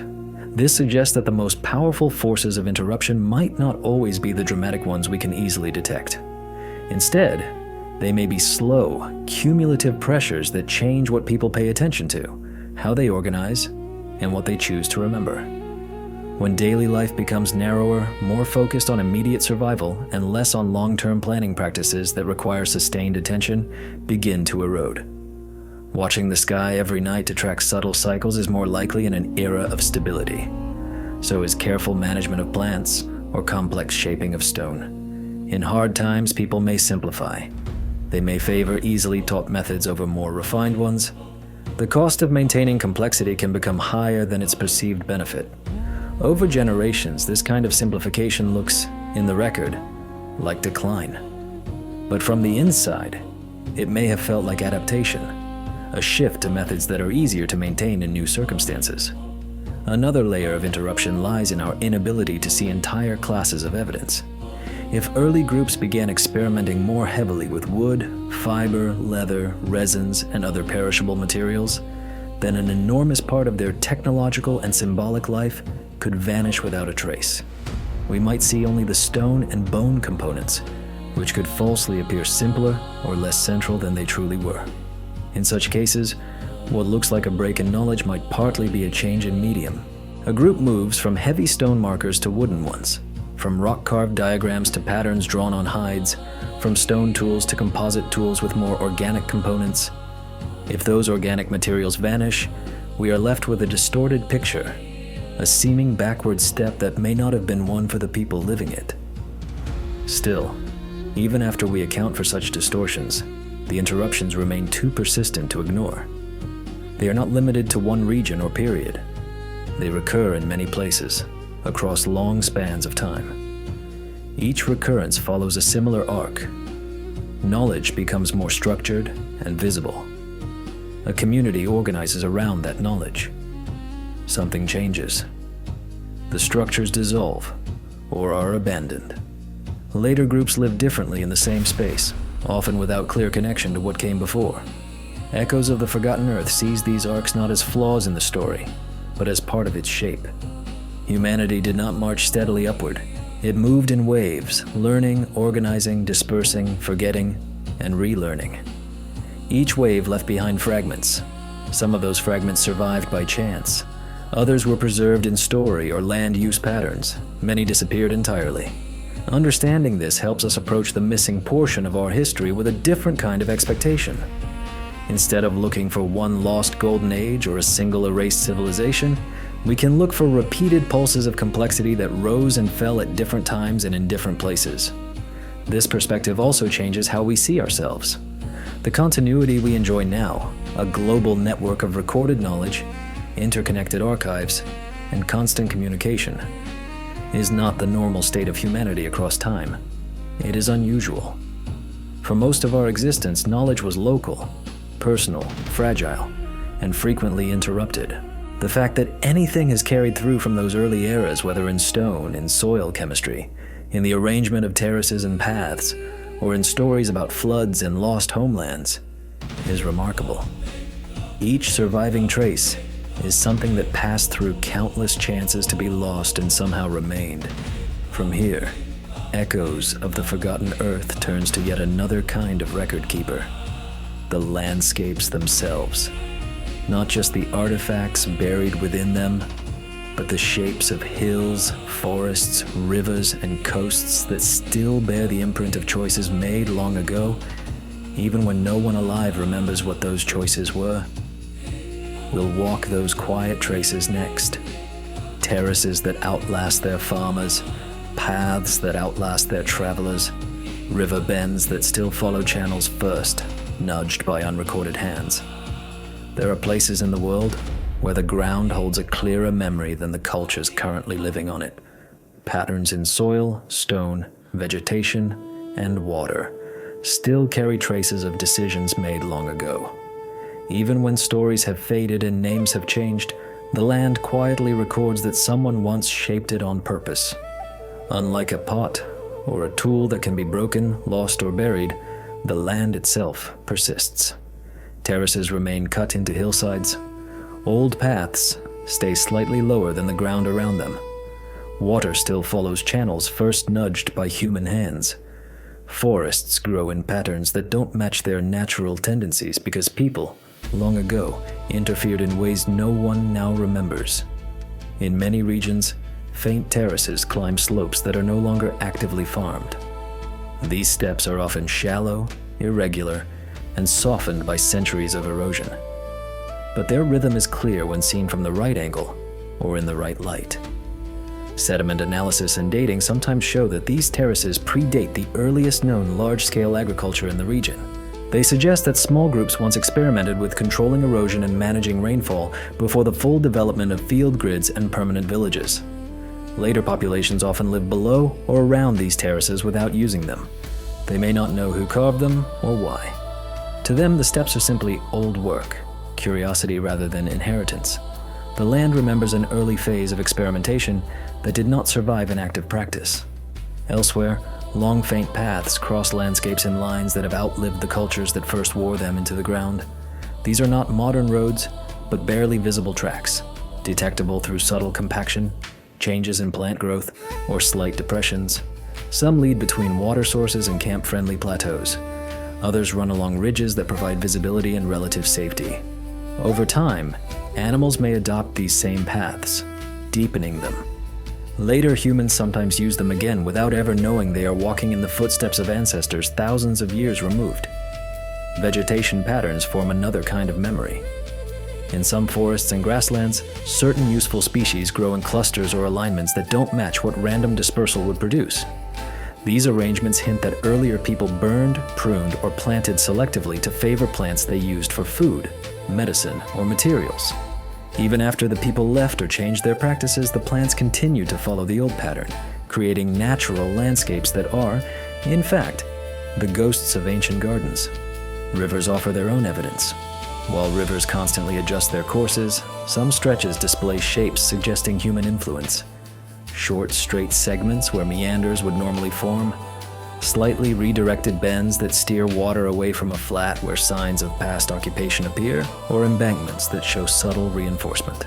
Sediment layers sometimes reveal repeated burning, building, or dumping at certain spots, suggesting long-term use. The community that once maintained these subtle interventions may have gone, but the river still flows along the channels they helped define. Coastlines preserve traces of former human presence beneath the waves. Submerged plateaus show patterns that resemble foundations, paths, or worked stone surfaces. These areas would once have been dry land when sea levels were lower. Now they sit under meters of water, preserving a snapshot of human activity in a state difficult to reach. Caves form archives of both use and neglect.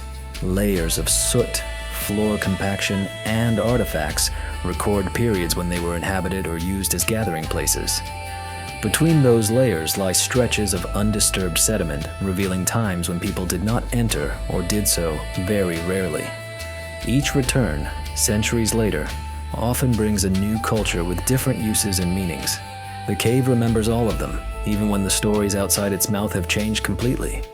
Ancient lake beds in arid regions hold prints, hearth remains, and artifacts left when water levels were lower or when the shore lay elsewhere. As lakes dried or shifted, people moved, and the exposed surfaces captured their passing. Those traces often come from eras with little or no other record in the surrounding landscape, making the former lake basin a rare corridor of preserved movement. Forests can act as long-term mirrors of human habit. Some wild woodlands actually grow in the footprint of old orchards or managed groves. Tree spacing, species dominance, and soil chemistry all hint at past selection and care. Long after pruning stopped and ownership dissolved, the forest structure still whispers that humans once shaped it differently. Rock landscapes also keep faint human signatures. Boulders and smaller stones that at first appear randomly scattered sometimes turn out on closer inspection to lie in alignments or clusters that make sense only as remnants of old boundaries, corrals, lookouts, or ritual spaces. Over time, erosion blurs edges and topples surfaces, but enough order remains to suggest intent. Later inhabitants may walk through these stones without associating them with structure at all. Soil chemistry becomes its own archive. Repeated human occupation leaves elevated levels of certain elements: phosphorus from waste and food processing, charcoal from fires, organic residues from decay. Even when all visible artifacts are gone, these chemical signatures remain. They trace old hearths, former animal pens, long-vanished houses. Above them, modern fields or forests may grow, disconnected from the older layers of human use hidden beneath their roots. Patterns of burning recorded in soil and pollen add another dimension. In many landscapes, ancient layers show repeated patchy fire that does not match the signature of lightning-sparked wildfires. Instead, it looks like controlled or semi-controlled burning, used to renew vegetation, encourage specific plants, or manage game. These regimes sometimes continue for centuries, then stop abruptly. Later, lightning fires return, or the vegetation thickens in new ways. The land remembers a period of human-directed fire that has no living tradition attached to it. Some regions contain faint remains of water collection systems, shallow depressions, rock-lined basins, or low earthen banks designed to guide rainwater. In present climates, these features may no longer be necessary or effective, but older sediment and climate records hint that they once played meaningful roles. The cultural memory that explained how and why they were used may be gone, but their shapes still catch water in certain storms, repeating a function no one is consciously maintaining. Animal movement routes occasionally echo old human paths. As people established certain corridors for travel through passes, along ridges, across river fords, animals later adopted these cleared ways. Over time, as human use declined or shifted elsewhere, the animals continued to move along the old lines. Modern tracking sometimes identifies these wildlife corridors as deeply rooted, while the original human paths that helped define them are long forgotten. Quarries and extraction sites show similar patterns of remembered land and forgotten technique. Early humans removed stone from particular outcrops in systematic ways, leaving faces marked by repeated blows and tool marks. In some cases, these quarries were abandoned long before nearby communities disappeared. Later groups might live close by without using the old source, either because they no longer knew how to work it effectively, or because the social meaning of that material had changed. The patterned rock face remains as a physical record of an industry that no longer exists in living practice. Middens slowly accumulating piles of shells, bones, and refuse record not just diet, but continuity. Each layer reflects repeated use of a place. When such heaps end abruptly, it suggests a sharp change in how people use the surrounding landscape. The mound remains for centuries as a low-rise or fertile patch of soil, perhaps repurposed for other functions by later inhabitants who do not know its origin. Ancient field systems appear in some regions as faint grids or stripes on the land, visible from the air, or in certain seasons when crops or grasses grow differently above old boundaries and furrows. These ghost fields sometimes belong to eras when we thought large-scale cultivation had not yet emerged. When later farmers arrive, they do not always follow the same pattern. They plow across the old lines, establishing new layouts for new needs. The earlier pattern persists as a quiet palimpsest, a background memory in the soil itself. River deltas capture multiple layers of human presence as they grow. Each new silt deposit can seal in traces of camps, fields, fish traps, or landing spots. Over long time scales, the shifting channels and buildup obscure these layers from casual view, but cores and cut banks reveal them, alternating records of water and people, flood and fire, use and abandonment.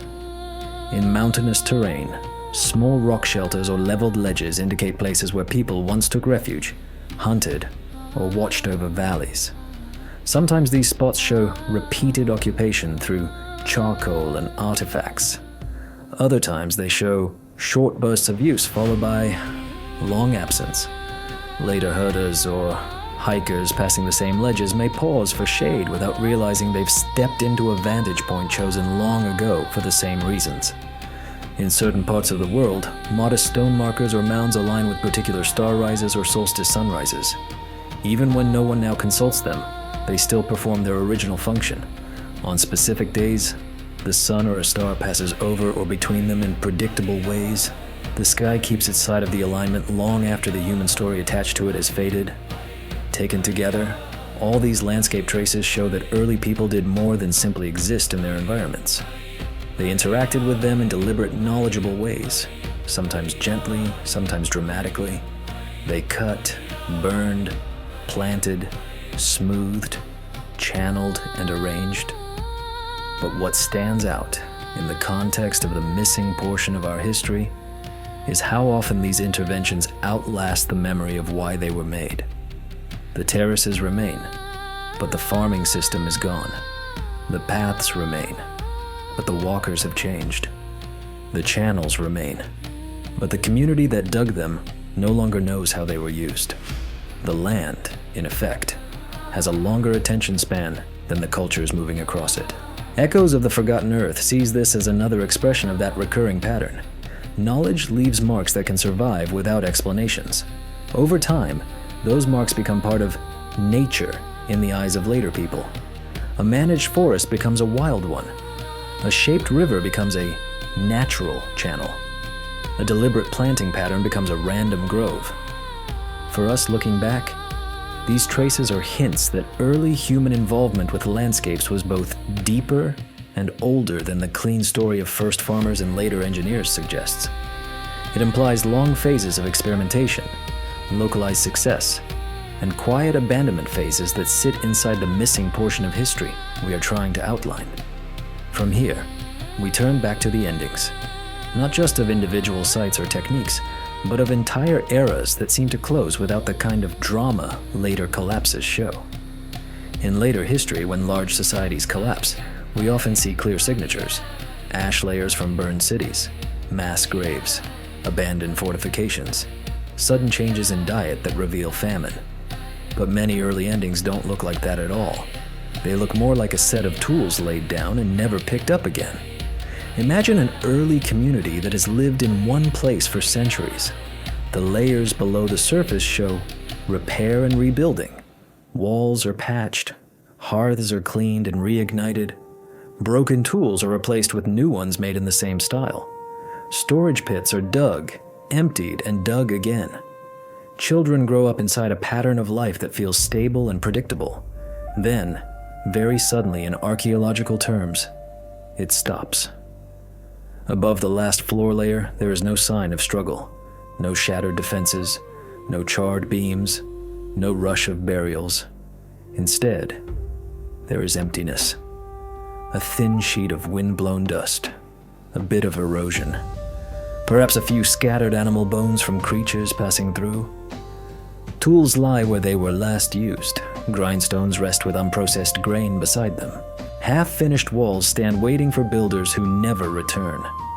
The impression is not of people driven out, but of people who decided, whether through choice or under subtle pressure, to walk away.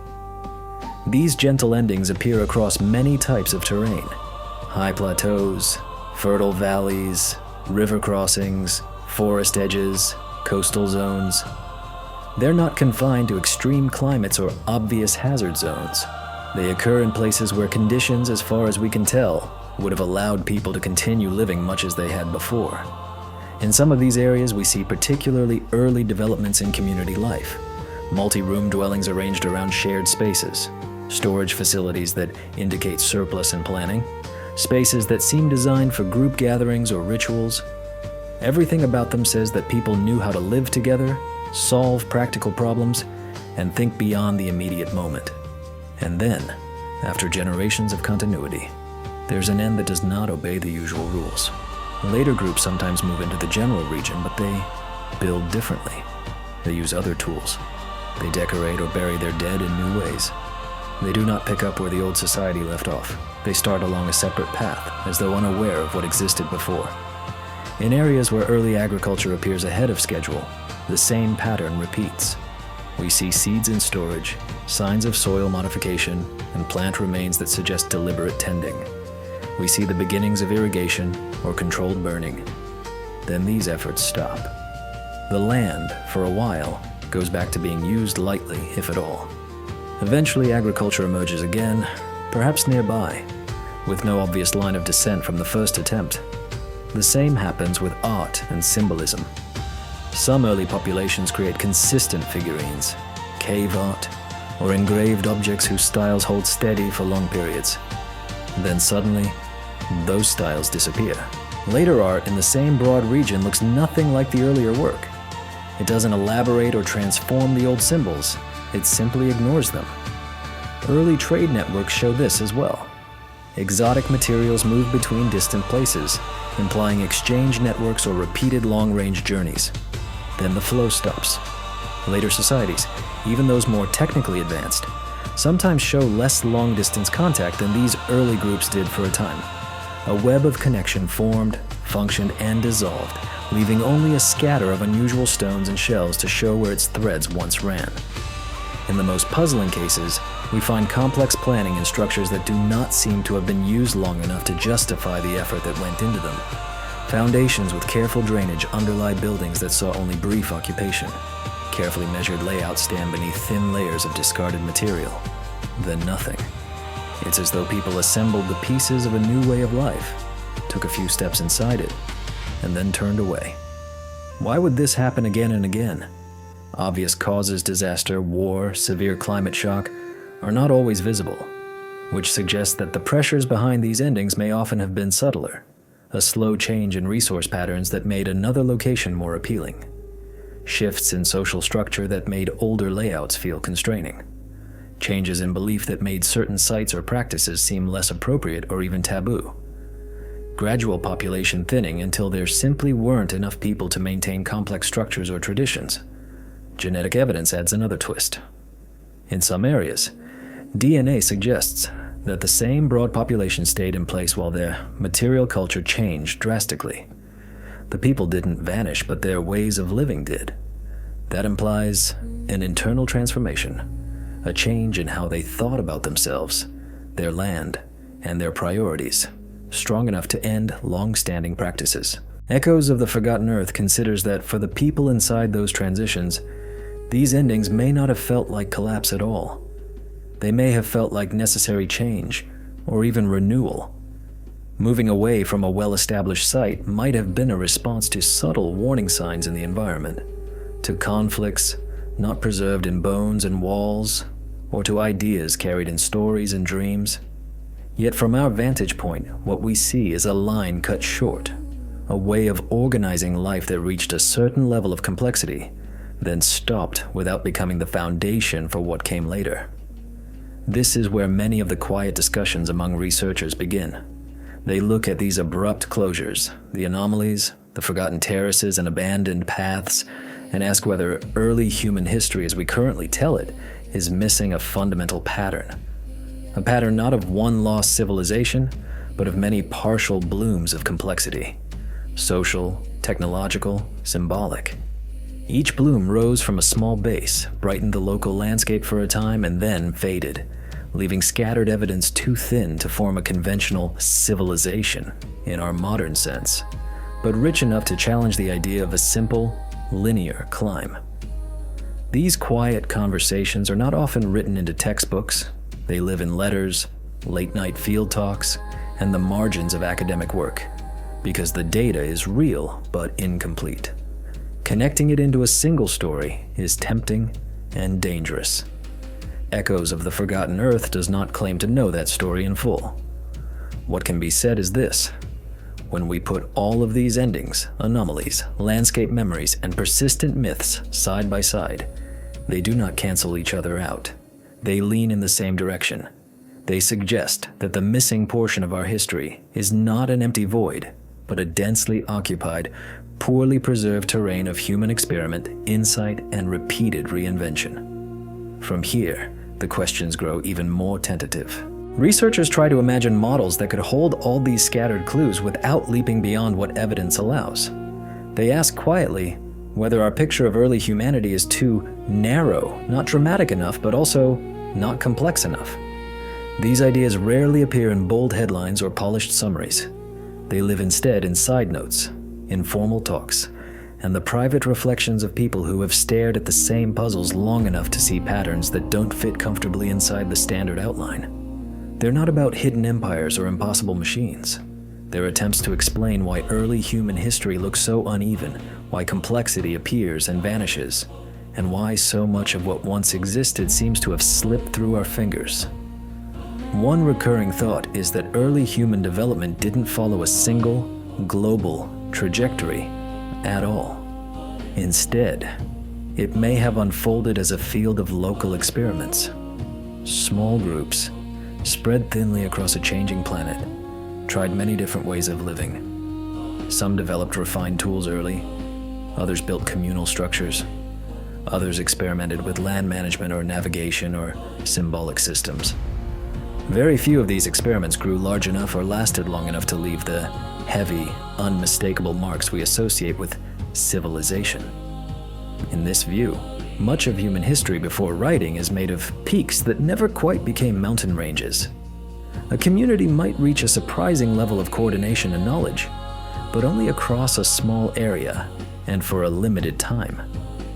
When that community shrank, moved, or changed shape, its achievements could evaporate almost completely, leaving only hints beneath later layers of soil.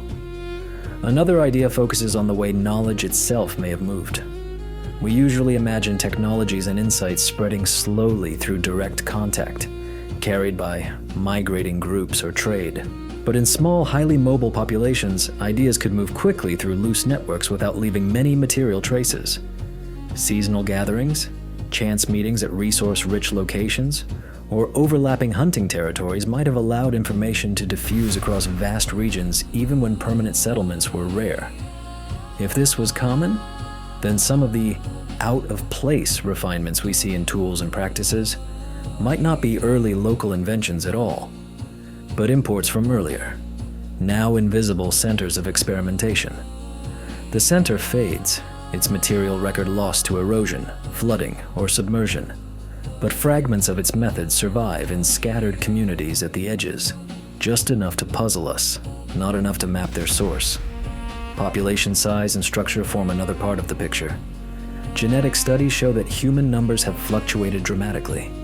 There were times when our entire species may have been reduced to tens of thousands of individuals or fewer. During expansions, knowledge could spread widely and diversify. During contractions, the opposite would happen. Traditions would shrink with the groups that carried them. Whole lines of technique and understanding could disappear if they were concentrated in communities that did not survive a downturn. This leads to a sobering recognition. Early innovation might often have been born in groups too small to guarantee its survival. Brilliance could emerge, be practiced for a few generations, and then vanish when circumstances changed. The archaeological record, limited and uneven as it is, would only rarely capture such short-lived peaks. Some researchers also suggest that early humans may have relied on teaching systems quite different from those familiar to us now. Instead of formal instruction or written guides, knowledge may have been embedded in rituals, songs, dance patterns, and landscape-related practices. A ceremony might encode environmental cues. A song might remember the order of landmarks along a migration route. A children's game might teach safe behavior near water or cliffs. If a key ritual was abandoned, or if people were forced to leave a place whose features anchored its meaning, the knowledge hidden inside it could dissolve rapidly. The skills would still exist for a while as habits, but without the underlying pattern to hold them together, they could not be preserved over the long term. This idea could explain why some techniques appear fully formed and then drop away. The framework that once sustained them may have eroded faster than the techniques themselves. Another thread of thought re-examines early human cognition, not in terms of intelligence, but of emphasis. It may be that early human minds, living in smaller groups and less structured environments, devoted far more attention to direct perception of nature than we typically do now. Without written records or stored data, everything depended on what could be observed and remembered. In such a context, people might have developed extraordinary sensitivity to patterns in weather, animal behavior, plant cycles, and celestial motion. They may have reached sophisticated conclusions about these patterns without building the kinds of accumulative, formalized knowledge systems we now recognize as science. When social and environmental conditions later changed, populations grew, roles specialized, new priorities emerged. This intense observational focus might have shifted, leaving earlier insights underused and unrecorded.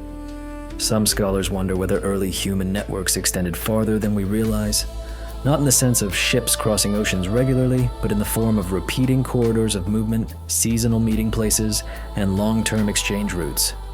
These routes would leave few obvious traces if groups remained small and infrastructure minimal. Yet over centuries, they could carry symbols, techniques, and stories far beyond their points of origin. This could help explain why certain symbols, tool styles, or construction ideas show up across large distances within similar time frames, close enough in age to make independent invention less likely, but without the evidence of organized, large-scale migration. The link might have been a web of low-intensity but persistent contact that we haven't yet learned to see clearly. More speculative ideas look at how early people might have responded psychologically to environmental change. Slow shifts in climate too, gradual to show up as obvious disasters in the record, but fast enough to be felt within lifetimes could have been interpreted through symbolic or spiritual frameworks. If a group believed that certain changes in the land or sky required them to move, abandon practices, or reorient their lives.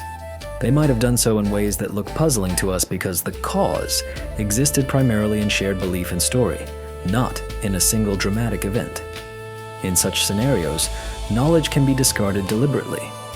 People might choose to stop using certain techniques or symbols if they became associated with misfortune, taboo, or a previous age they no longer wish to identify with. Cultural decisions of this kind leave few obvious signatures in tools or bones, but they can sever continuity just as thoroughly as war or disease. Other theories examine the role of risk and flexibility. In unpredictable conditions, it may be safer for a group to prioritize adaptability over long-term investment. Complex systems, sophisticated irrigation, specialized toolmaking, large communal structures require commitment. If the environment becomes unreliable, committing to such systems can become a liability. People might intentionally revert to simpler, more flexible ways of living that demand less coordination and are easier to abandon if needed. In the archaeological record, such strategic simplification looks like decline, but from the perspective of survival, it might have been wise. Knowledge was not lost in the sense of being forgotten by accident. It was set aside because its cost exceeded its benefits under new conditions. Then there are hypotheses about pure contingency, about how much of early human history may have depended on unlikely combinations of people, resources, and timing. A particularly gifted toolmaker born in a group with access to the right materials might spark an early leap in technology. A skilled observer with a talent for teaching could turn skywatching into a shared practice. A charismatic organizer might briefly draw scattered bands into coordinated projects. If those individuals or conditions disappeared, the systems they inspired could falter quickly. The uneven, fragmented record of early complexity may reflect not only environmental and social patterns, but also the fragile imprint of singular lives that ended without successors. Some researchers also think about what we might call hidden continuity. Not all change is visible in the materials we can currently analyze. Two cultures that look very different in tools and architecture may still share deep continuities in language, kinship patterns, or moral frameworks. Likewise, groups that appear similar in artifacts may have diverged significantly in how they think, teach, and remember.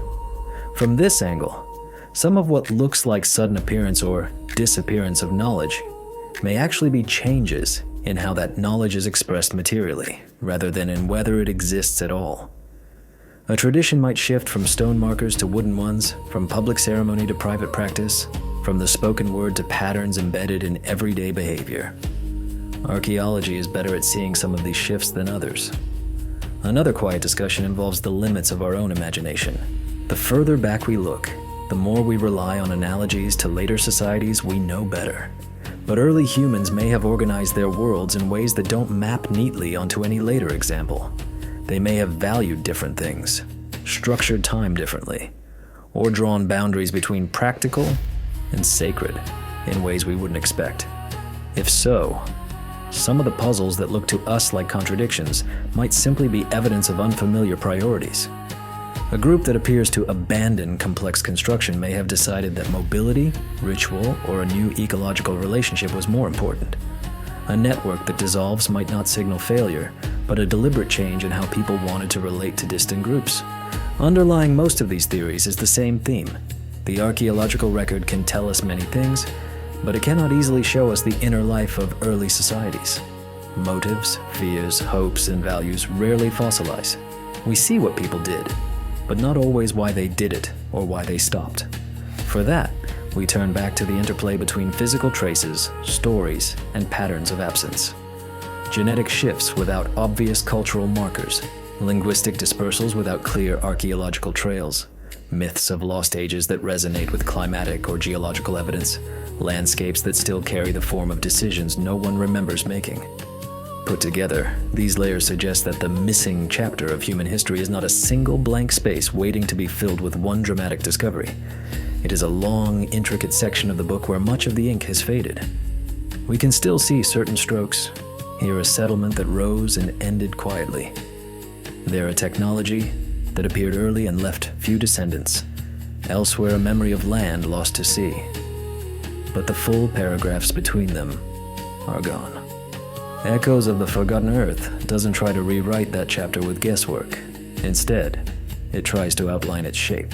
To say, something complex happened here.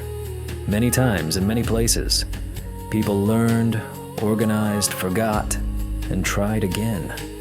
The line from then to now is not straight, but braided and frayed. From here, we turn toward what this realization implies, not just for our picture of the deep past, but for how we think about knowledge, memory, and continuity in our own time. We'll look at what it means to inherit only fragments of a story, to live at the far end of countless interrupted experiments, and to recognize that forgetting has shaped us just as powerfully as discovery. When you place every clue side by side, abrupt endings without disaster, tools that are too refined for their layers, symbols that echo across oceans, terraces whose farmers are forgotten, stories of drowned lands and vanished ages, a particular shape begins to emerge. It is not the outline of a single, missing civilization, hidden somewhere like a lost city in a legend. It is the outline of something more subtle and more pervasive. A species learning in waves, losing in waves, and surviving in between. For a long time, we've told ourselves a simpler version of the story. Humans started out with almost nothing, learned slowly but steadily, and climbed in a mostly upward line from stone to metal to machines. In this version, there are setbacks, but the direction is clear.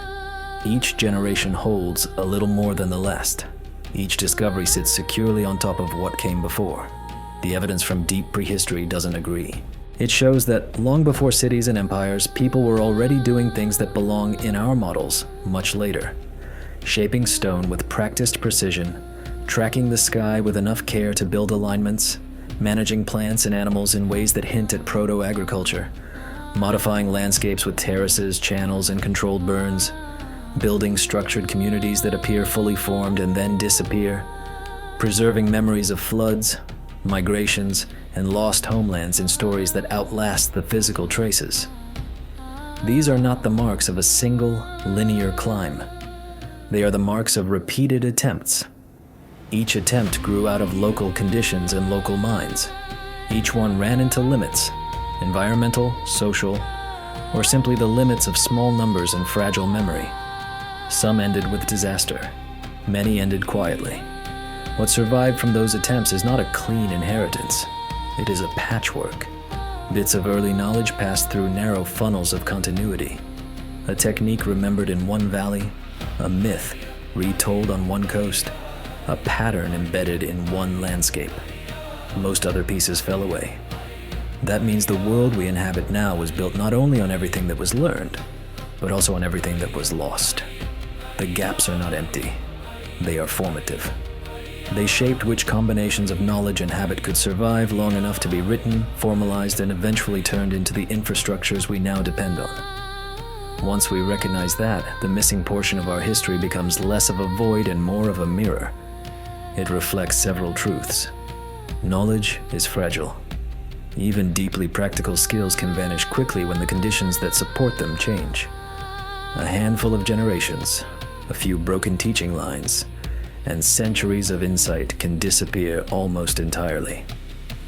Continuity is rare. What looks, from our perspective, like an inevitable path from hunting and gathering to cities was, in reality, a sequence of narrow survivals. Many other paths were tried.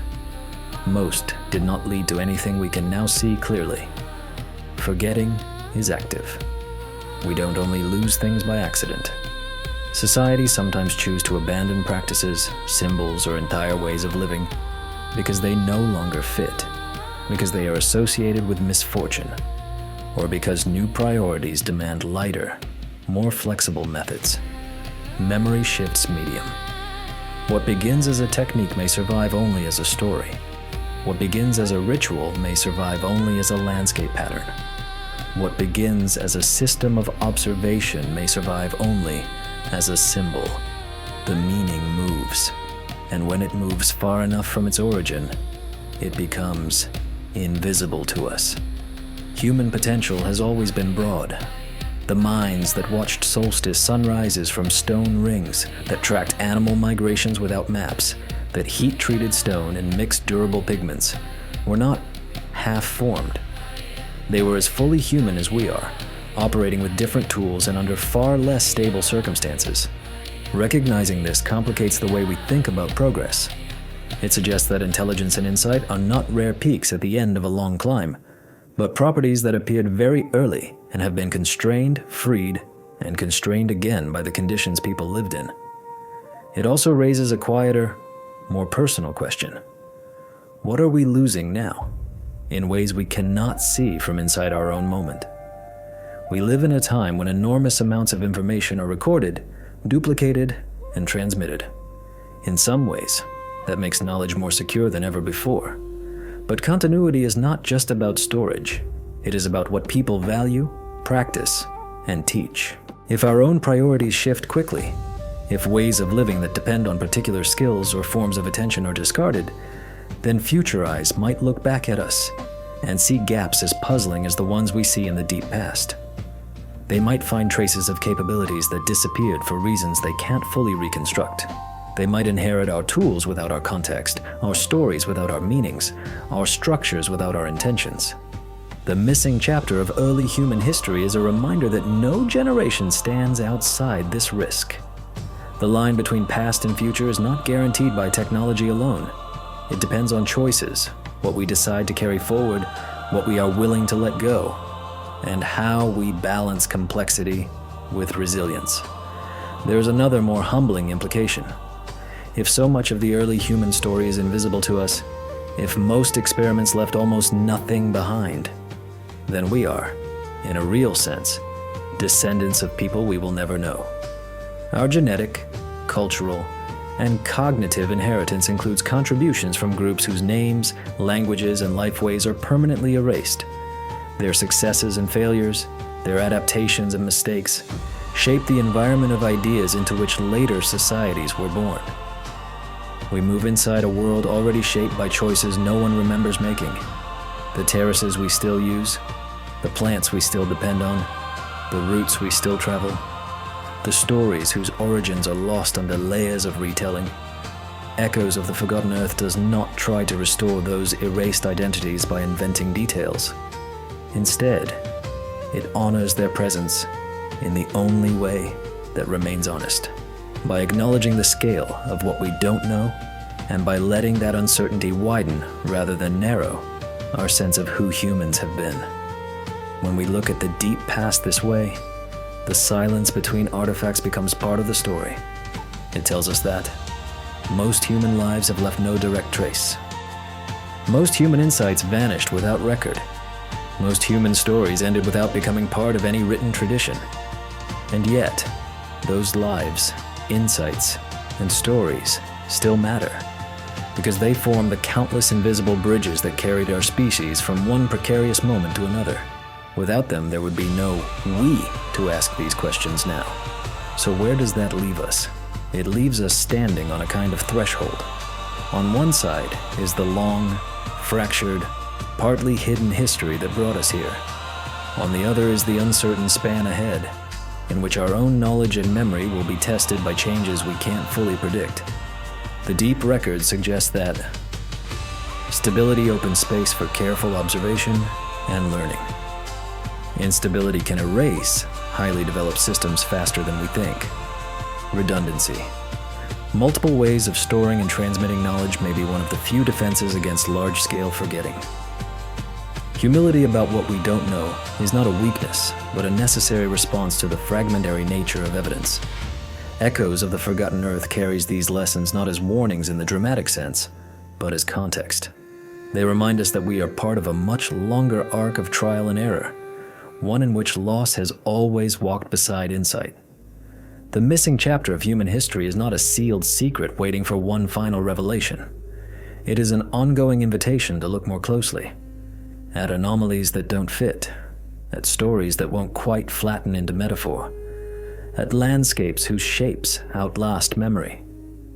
It asks us to accept that some questions will remain open, and that careful attention, with patience, restraint, and curiosity, is itself a way of honoring those who came before. As we bring this exploration to a gentle close, you might picture again the ground beneath you, wherever you are.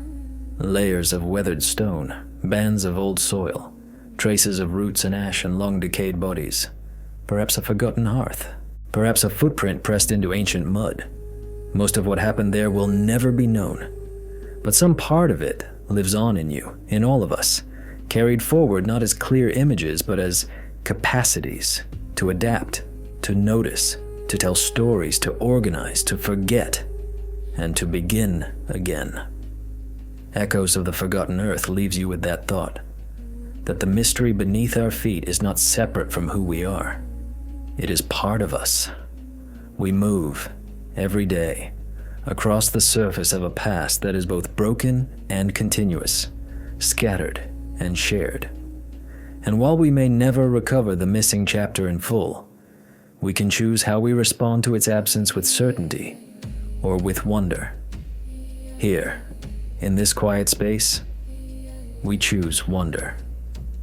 When we admit how incomplete our understanding of the past truly is, something important shifts. The story of humanity stops being a straight, polished line leading cleanly to us. It becomes a web of partial memories, broken sequences, and rediscovered insights. That can feel unsettling at first, because it takes away the comfort of believing that everything followed a necessary, predictable path. Yet in that unsettlement, another way of seeing opens. Instead of imagining ourselves as the inevitable outcome of a flawless progression, we can recognize how contingent our present actually is, how much depended on small groups holding on through harsh times, on stories surviving across disruptions, on techniques being rediscovered when they were needed again. This recognition widens the circle of ancestors in a profound way. It's not only the famous figures of recorded history who matter, not only the builders of monuments or the writers of texts. It's also the unnamed hunter who first noticed a star rising at the right moment, the weaver who realized how to twist fibers into stronger thread, the observer who saw that fire change stone, the caretaker who remembered where water still flowed in a dry year. Their knowledge may not have traveled in a straight line to us. It may have been forgotten once or many times, only to be found again by other eyes and hands centuries later. But each of those early recognitions helped to find the range of what humans could become. In that sense, even when their specific contributions vanished, their existence as proof of possibility remained. The missing portion of human history is, among other things, a record of how often humans have been capable of more than their environment allowed them to sustain. Skills and insights outran the stability needed to preserve them. Minds reached further than memory could reliably carry. For us, that's both a caution and an encouragement. It cautions us against arrogance. We cannot assume that we stand at the peak of some permanent ascent, or that our ways of understanding are the only mature ones humanity has known. Different eras may have developed different strengths: observational, ecological, social, symbolic.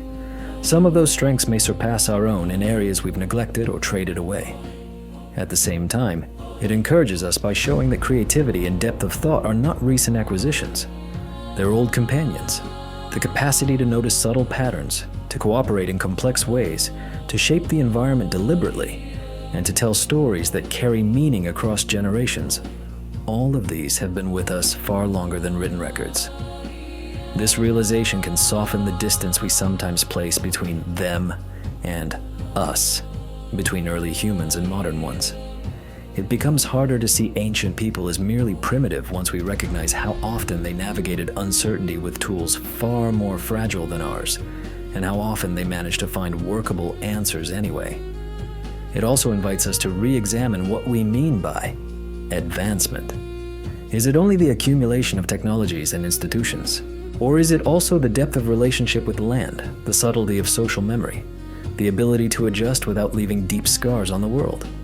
Some early groups may have been highly advanced in forms that do not leave towering ruins, advanced in their capacity to live within certain limits, in their knowledge of local ecologies, in their methods of conflict resolution or shared decision-making. Because the record is fragmentary, we can't reconstruct those worlds in detail. But we can leave room for the possibility that sophistication has worn many faces, not all of which look familiar to us now. Echoes of the Forgotten Earth also turns this perspective forward. If knowledge can disappear, if complex practices can vanish leaving barely a trace, then the continuity we now rely on is not guaranteed. Our archives and networks make loss less likely in some ways, but they also introduce new vulnerabilities, dependence on particular infrastructures, on electricity, on digital formats, on systems whose inner workings only a small number of specialists fully understand. Early history teaches that when systems become too dependent on narrow channels of expertise or specific environmental conditions, they can become brittle. When those channels break, large amounts of knowledge can become effectively inaccessible, even if it still exists somewhere in principle. That doesn't mean collapse is inevitable. It means continuity is something that must be tended, not assumed. There are practical implications in this: preserving knowledge in diverse forms, distributing understanding rather than centralizing it too narrowly, keeping certain basic skills alive even when they seem obsolete, and valuing slow, careful attention to the world as much as we value rapid innovation. But there are also quieter, more personal implications. When you listen to the echoes of the Forgotten Earth, you're reminded that not every important trace leaves a visible mark. Some of the most significant things you learn or share in your own life may never be recorded in any permanent medium. They may live only in the habits, perspectives, and choices of the people you touch. From the vantage point of a distant future, those influences might be impossible to trace. Yet they could still matter deeply, forming part of the invisible bridge that carries others through uncertain times. The deep past suggests that this has always been true. Unknown people, in unknown places, made small decisions that together altered the path of our species. They chose to stay or go, to share or withhold, to remember or to move on. Their choices shaped which knowledge survived, which stories endured, and which ways of living became seeds for later growth. In that sense, we are all participants in the same long process. The missing chapter isn't only behind us. Parts of it are being written now, in ways we may never fully see. So, as Echoes of the Forgotten Earth eases away from this exploration, it leaves you with a simple image. A timeline that is not a straight line at all, but a shoreline seen from above, indented, folded, sometimes clear, sometimes obscured by cloud. Along that shifting edge, countless footprints appear and vanish with each tide. Most are washed away without ever being preserved in stone. A few happen to fall in the right place, at the right moment, and harden into fossils. Those are the traces we find and study, but the living movement that made them stretches far beyond what we can see. We walk that same shoreline now. We stand on layers of memory, and forgetting that run deeper than we can dig. We look back as far as our tools allow, and forward only a little way. And in between, we have this, the awareness that the story is larger than the part we hold, and the choice of how gently, how attentively, we move across the ground that remembers more than we do. Echoes of the Forgotten Earth. Thanks you for walking this distance in thought and leaves the rest of the silence to you.